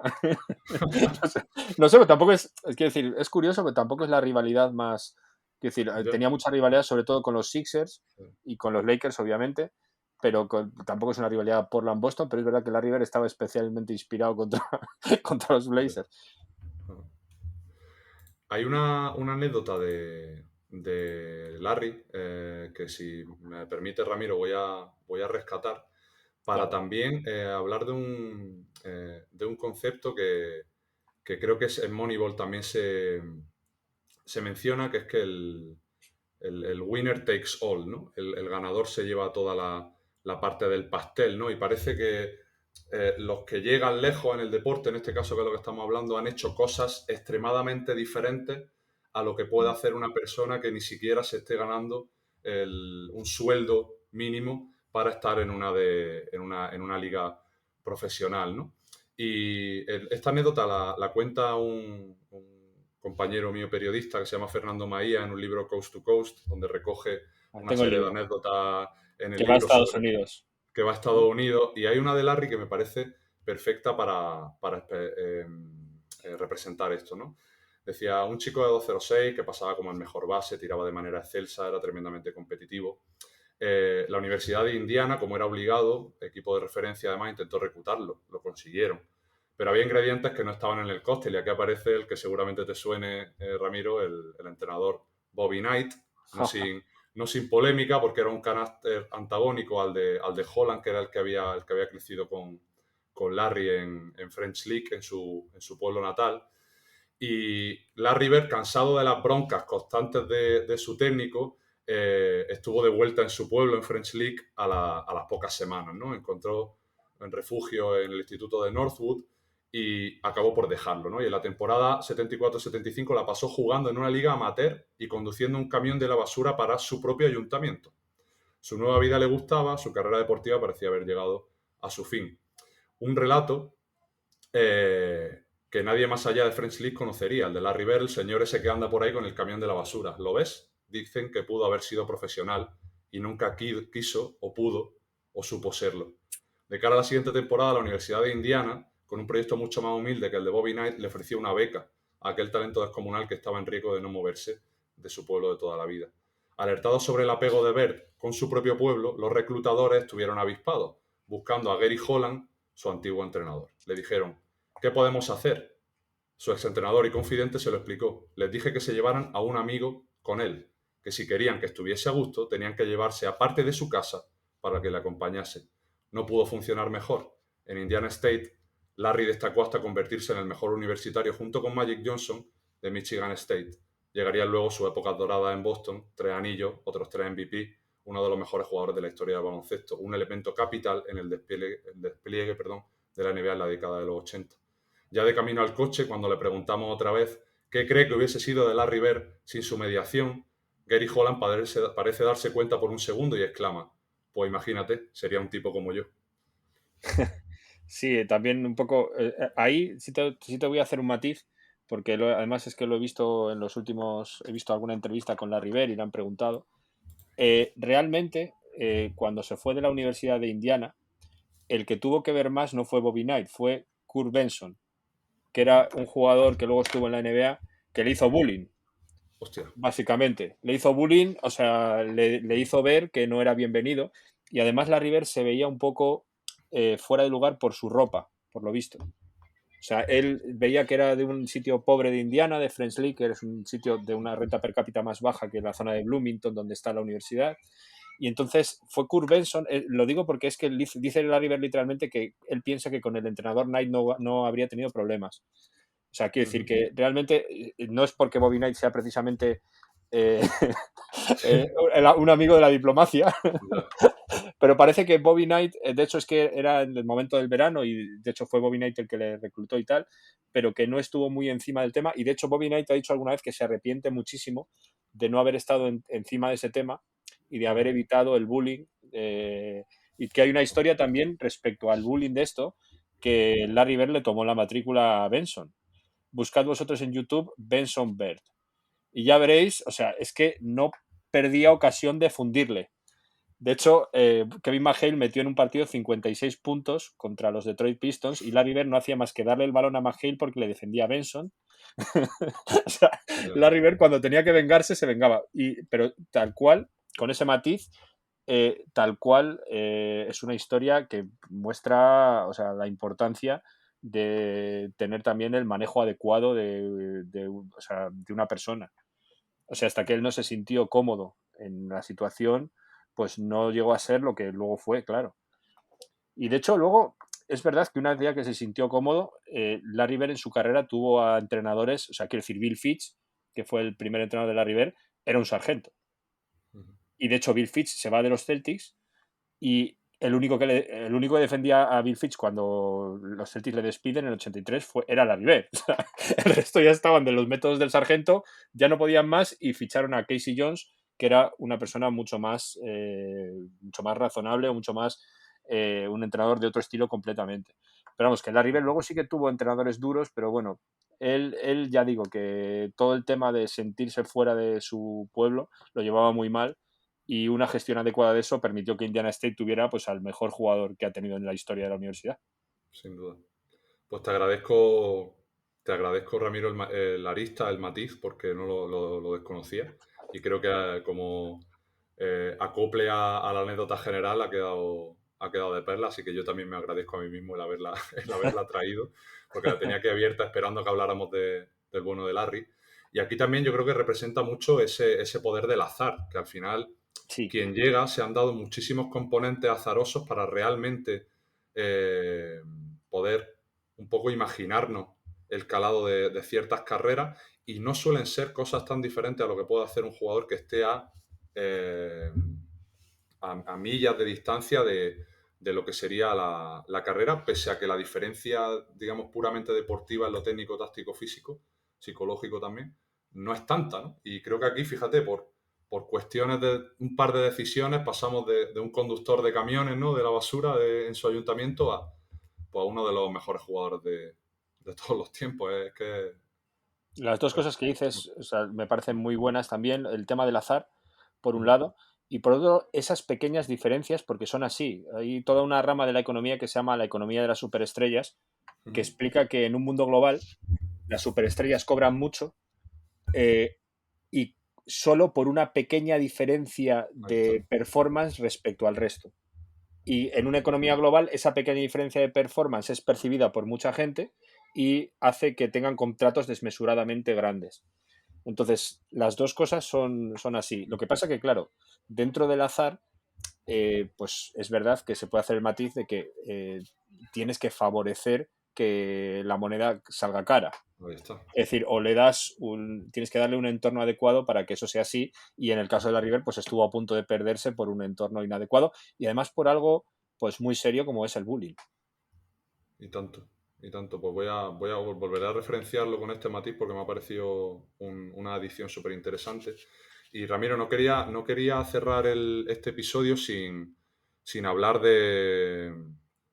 bueno, de un tridente que como habíamos mencionado también bastante en nuestra preparación de este episodio, que es el de Kahneman, el de Tversky y el de Daryl Morey, ¿no? ¿Y por qué menciono Daryl Morey? Porque aparece en uno de mis libros favoritos cuando siempre me preguntan sobre libros así un poco, no tanto técnicos, pero que mezclan desde mi punto de vista muy bien la narrativa con la explicación de ciertos conceptos, como en este caso maravillosamente bien hizo Michael Lewis, que creo que no lo hemos mencionado previamente, es el autor de Moneyball, el libro que hemos estado hablando hace un ratito, ¿no? Y este libro cuenta la historia de la relación de cómo Kahneman y Tversky pues acaban construyendo lo que luego fue, por desgracia, un premio Nobel solo para Kahneman, porque desgraciadamente, como mencionaba, Tversky había fallecido.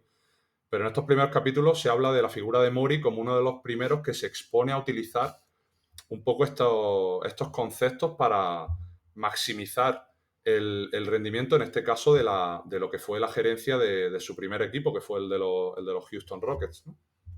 Sí, Mori es el pionero de la aplicación de la estadística, entre comillas, a lo grande. En la estadística un poco que su precursor es Moneyball en el caso de béisbol, al baloncesto. Entonces estuvo en los Houston Rockets, ahora está en los 76ers, y lo que intenta es pues utilizar esa estadística para ganar ventajas en el juego. Y pues hay una serie de conceptos como por ejemplo la prioridad del triple respecto al tiro de Ahí dos, está. y realmente la prioridad de los lanzamientos de alta efectividad, tanto los del triple como los de cerca, justo de cerca del aro. Y de hecho, el impacto de Mori y el impacto de estas estadísticas se ve todos los días en la NBA en los cuadros de tiro. Si tú coges un cuadro de tiro de los 80, bueno, incluso de los 90 y de los 2000, y lo comparas con el actual, es que ahora los tiros se concentran en la zona triple y en cerca del aro. Ha cambiado el juego, aunque también no solo ha cambiado el juego en el caso de toda la aplicación de la estadística de More y todo esto, sino también los otros equipos imitando y el cambio de reglas. Ahí Porque está. había un economista que era Almenalkian, muy famoso también dentro del campo de la economía, que decía que dame las reglas y te predeciré el comportamiento de los agentes. Pues el asunto es que, claro, esta gente se estudia muy bien cómo maximizar la producción del equipo en un contexto de reglas determinado.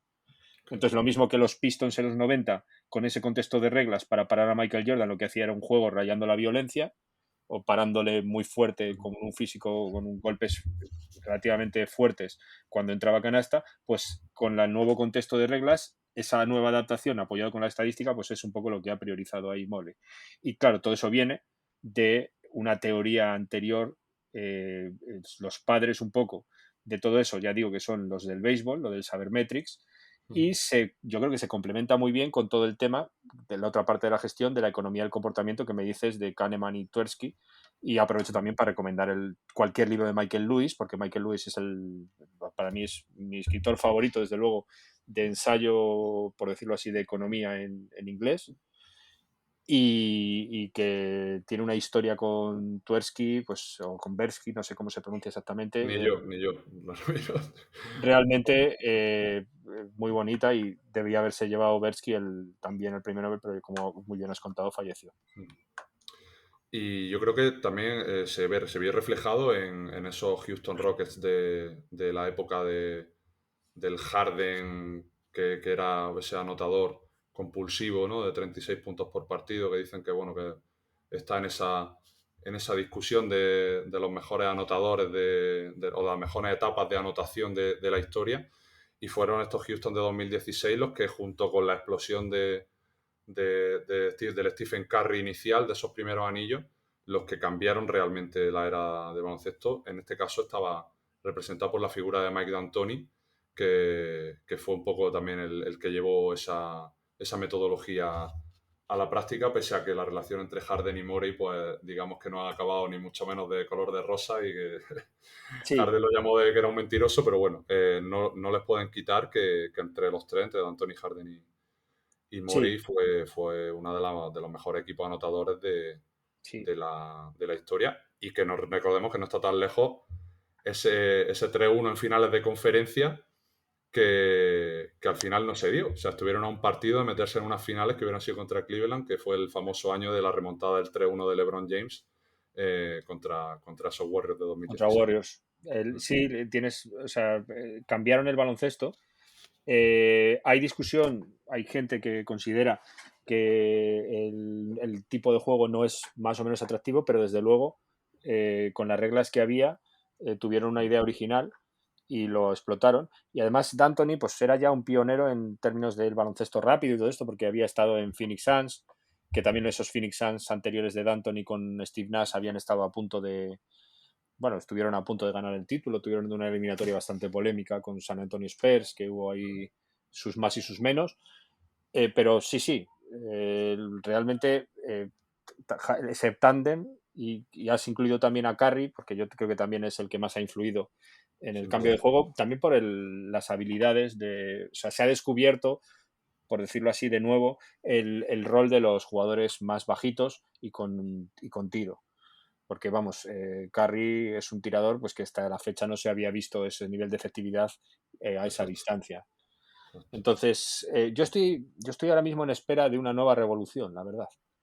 Porque me parece que esto funciona, igual estoy un poco influido por la economía, pero esto funciona con alguien hace una innovación, imitan, y luego cuando ya todo el mundo se ha puesto en la misma onda, viene otro nuevo, lo cambia, ¿vale? Ya. Entonces esos cambios al modelo. Entonces yo estoy en espera un poco de que llegue el nuevo cambio, como pasó en el béisbol. En el béisbol Moneyball supuso una revolución. En un momento determinado las cosas se empezaron a hacer de esa manera. Se empezó a valorar más el porcentaje en base, que era un poco la base de Moneyball, que lo importante no era tanto el batear bien, sino el conseguir llegar a una base, sea por bateo, sea por bola y por bolas. Y entonces, a partir de ahí, los equipos imitaron a los Oakland A's, y varios equipos, los Houston Astros, luego también los Boston Red Sox, empezaron a ganar títulos y todo se igualó. Pues bueno, pues yo creo que eso es lo que en baloncesto también este tipo de pioneros luego dan lugar a seguidores y hacen que haya un concepto dinámico en las estrategias que a mí por lo menos me seduce mucho, y yo estoy esperando el siguiente invento en baloncesto. Es difícil, pero estoy esperando el siguiente invento. Y luego, Ramiro, aquí no sé si estaré cometiendo un error, que cuando todo se lleva tanto hacia el extremo, ¿no? La explosión del triple obviamente se ha llevado al extremo, realmente no es sostenible, ¿no? Llega un momento donde en cierta manera debe de haber un equilibrio, ¿no? O que ciertas cosas vuelvan no a su ser, no a tan antiguo, pero que en cierta manera se equilibre. Y justo esta mañana viendo un vídeo de Drafteados, que es una cuenta de NBA que sigo para mantenerme un poco al día, han presentado un dato que digo, mira, si luego surge la oportunidad lo traigo con Ramiro, y es que han hablado de los Celtics, ¿no? Que han sido el equipo que más triples ha anotado por partido en esta última temporada, ¿no? Y la gente, claro, la primera idea que se viene a la cabeza es, ¿el triple es lo más importante o es correlaciona o es casi causal el número de triples que anotas con el número de victorias? Y cuando han dicho quiénes eran los segundos, he dicho, pues realmente no, porque los segundos, para sorpresa de mucha gente o no, son los Golden State Warriors, que este año, Sí, que no pues han tenido... como recordaremos, cayeron en primera ronda del play-in.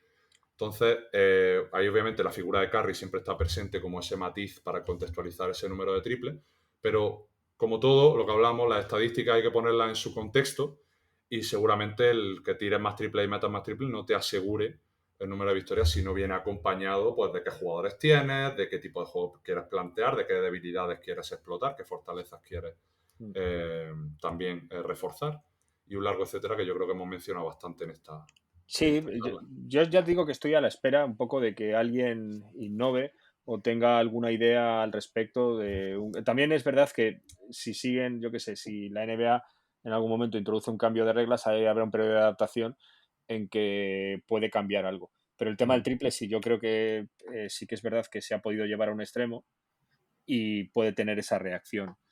Yo estoy muy ilusionado. A mí el jugador que me encanta es Jokic, por el tipo de, bueno, no hace falta decir, yo creo que le encanta a cualquier aficionado al baloncesto, Sí.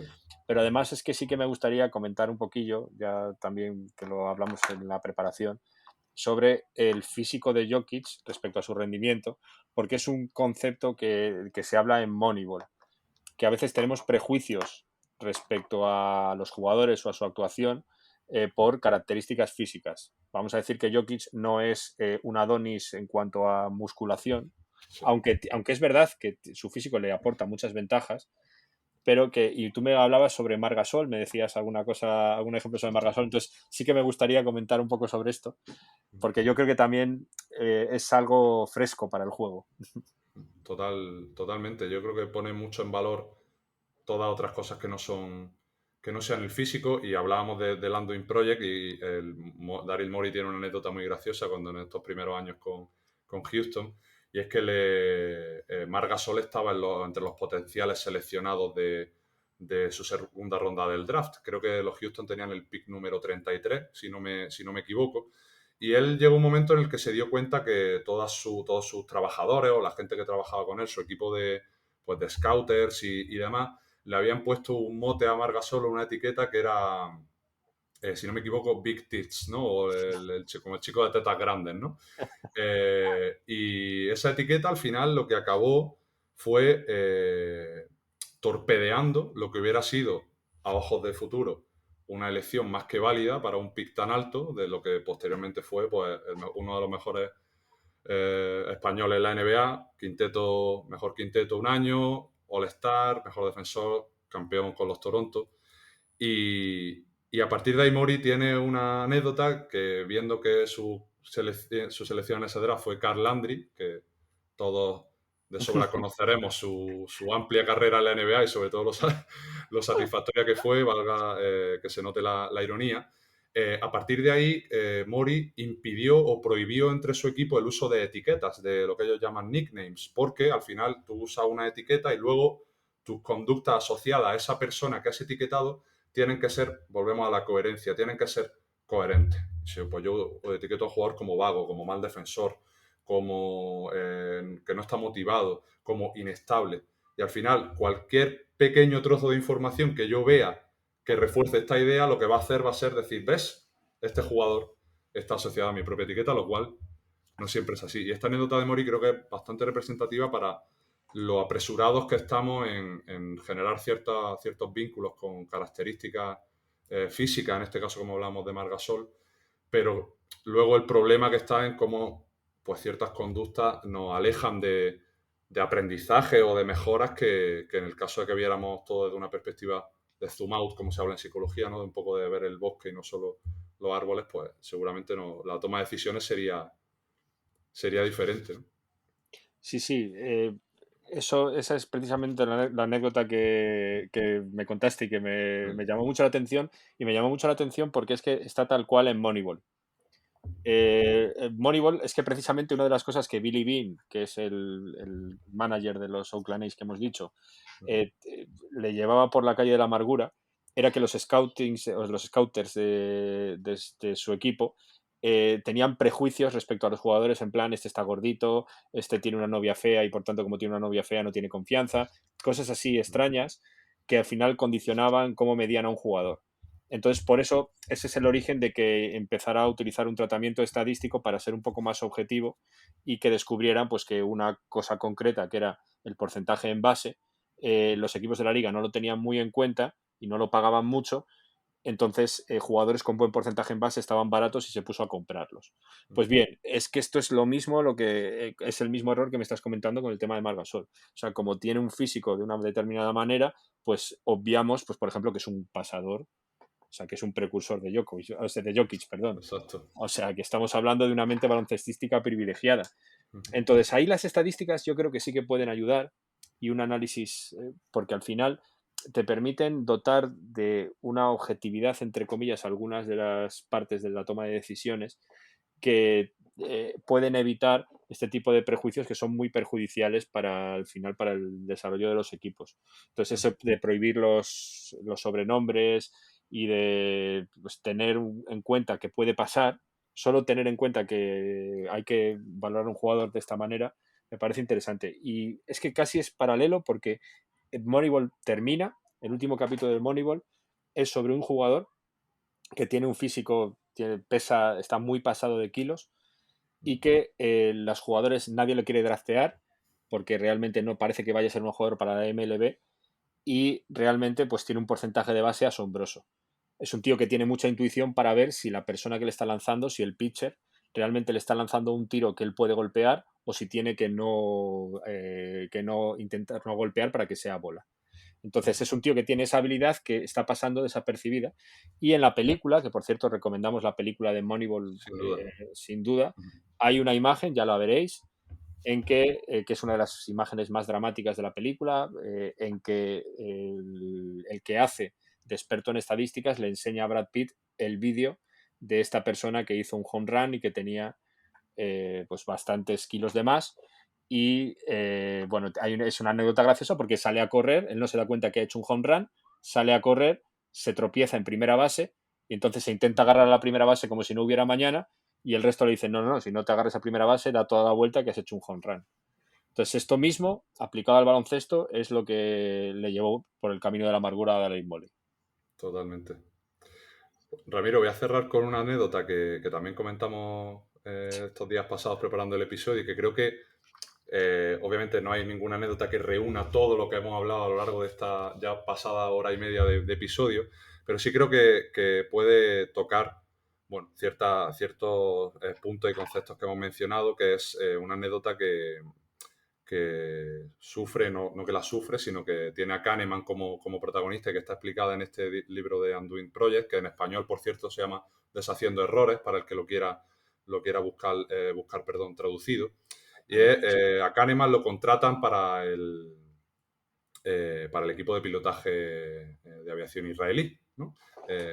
Y un poco le dejan pues, su tiempo para observar y para sacar ciertas conclusiones, ver cómo actúan los instructores de avión, cómo refuerzan, cómo castigan verbalmente, cómo trabajan esas iteraciones con los pilotos. Y él se da cuenta de que cada vez que un piloto pues hace una acción que se sale un poco de lo que sería el rendimiento óptimo para alguien de esas características. Estamos hablando de que un piloto, pues si hiciéramos la analogía con una disciplina deportiva, sería como un deportista de élite en lo suyo, porque al final encima son pilotos de guerra que tienen que dominar casi hasta el 99% de todos esos condicionantes, ¿no?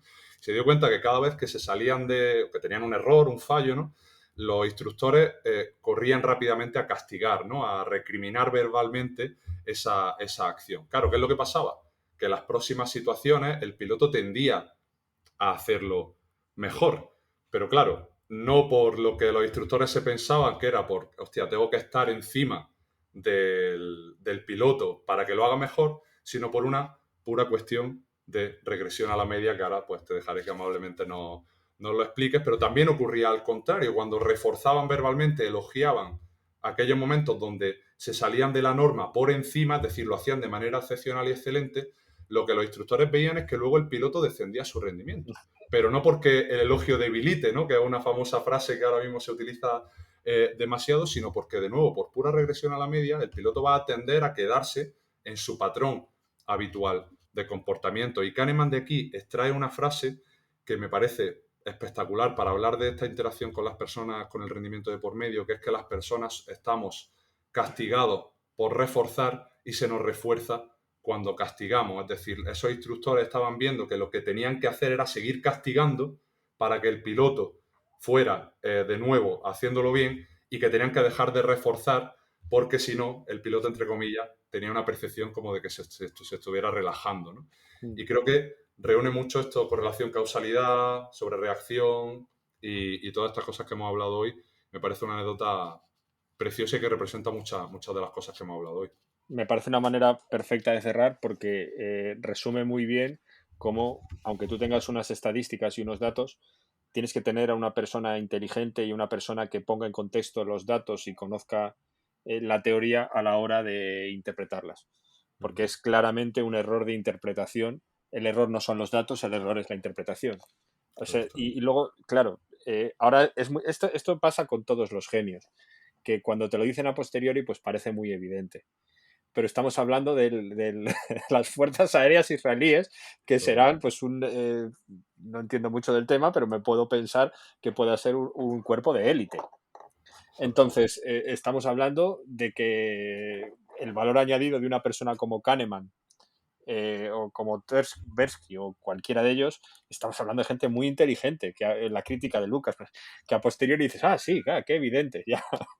Pero, pero ellos enseguida lo vieron, lo sacaron. Entonces, sí, a ver, el asunto es que cuando tú haces algo excepcional, como su nombre indica, es excepcional.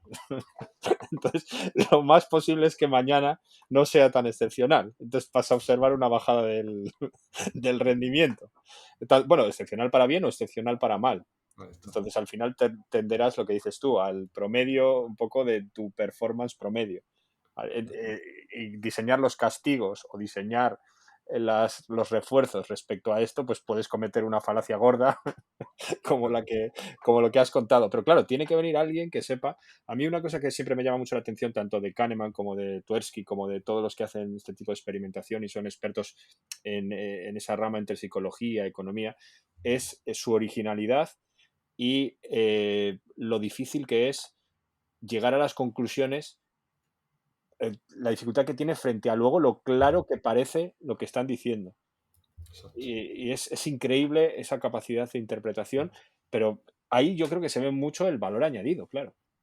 Es que es un valor añadido. Tú tienes a un Kahneman siguiendo a un equipo durante todo un año y simplemente tomando notas y viendo qué pasa y haciendo, y le dejas que actúe, que haga, y al año siguiente te puedes encontrar unas conclusiones que son utilísimas para tu trabajo. Entonces, pues yo creo que también, pues parte de esta charla es animaros a que os profundicéis un poquillo, a que leáis a Tversky, a Kahneman, que veáis a Ignacio Palacios Huerta, la teoría de juegos. No quiere decir que os metáis en el tema técnico, pero que yo creo que puede dar perspectivas interesantes tanto para vosotros como luego, si sois aficionados al deporte, para disfrutarlo con otra visión. A mí, ahora, pues, una vez que conozco un poco sobre ello, cada vez que veo un partido es que me interesa más. Antes, por ejemplo, el béisbol no me interesaba nada. Hasta hace un año y medio no había visto un partido de béisbol entero. Y sin embargo, cuando vi pues toda la interacción estratégica entre pitcher y bateador que me descubrió Moneyball, pues ahora me interesa mucho.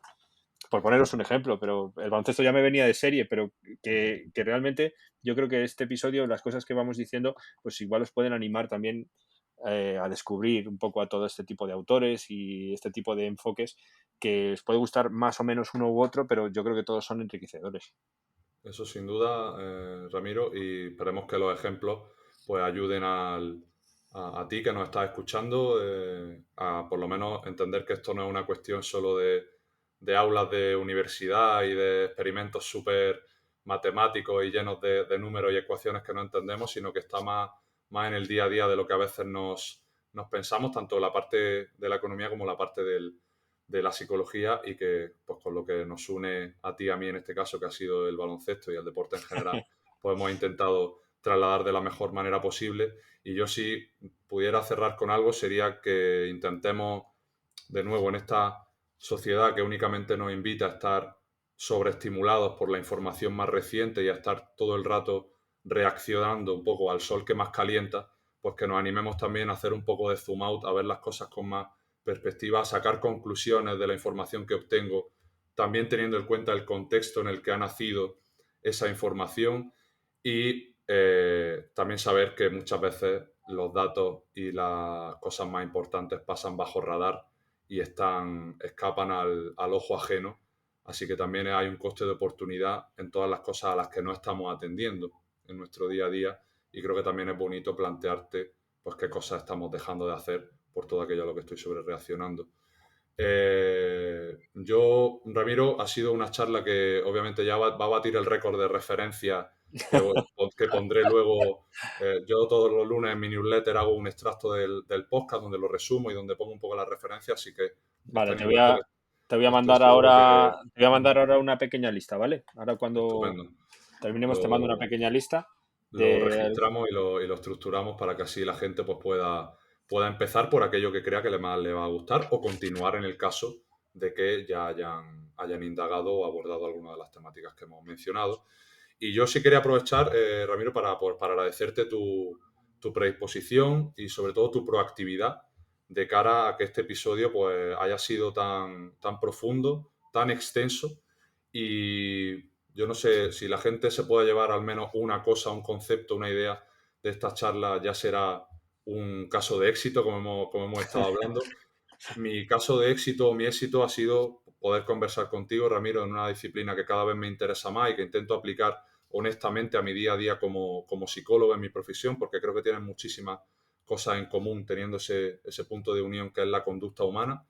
Así que ya nada más que por la parte egoísta de mi conocimiento y de siempre estar ávido de saber más, pues ha sido una satisfacción enorme. Así que de verdad agradecerte estas casi 2 horas de tu tiempo y que espero pues que sacrificar tu coste de oportunidad pues haya sido fácil para estar aquí conmigo. Así que te dejo que cierres este episodio número 82 de Psych and Roll y de nuevo darte las gracias.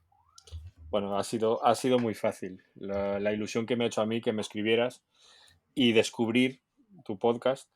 Y vamos, ha sido una charla que me ha encantado porque además he visto muchas cosas de la psicología que también desconocía y que creo que me enriquecen, porque ya digo, ya te he comentado que en esa parte, pues siempre, pues claro, como no he estudiado sobre ello, pues tengo puntos, pero me falta unirlos y no sé de dónde vienen las cosas y hay varias, me ha sido muy satisfactorio.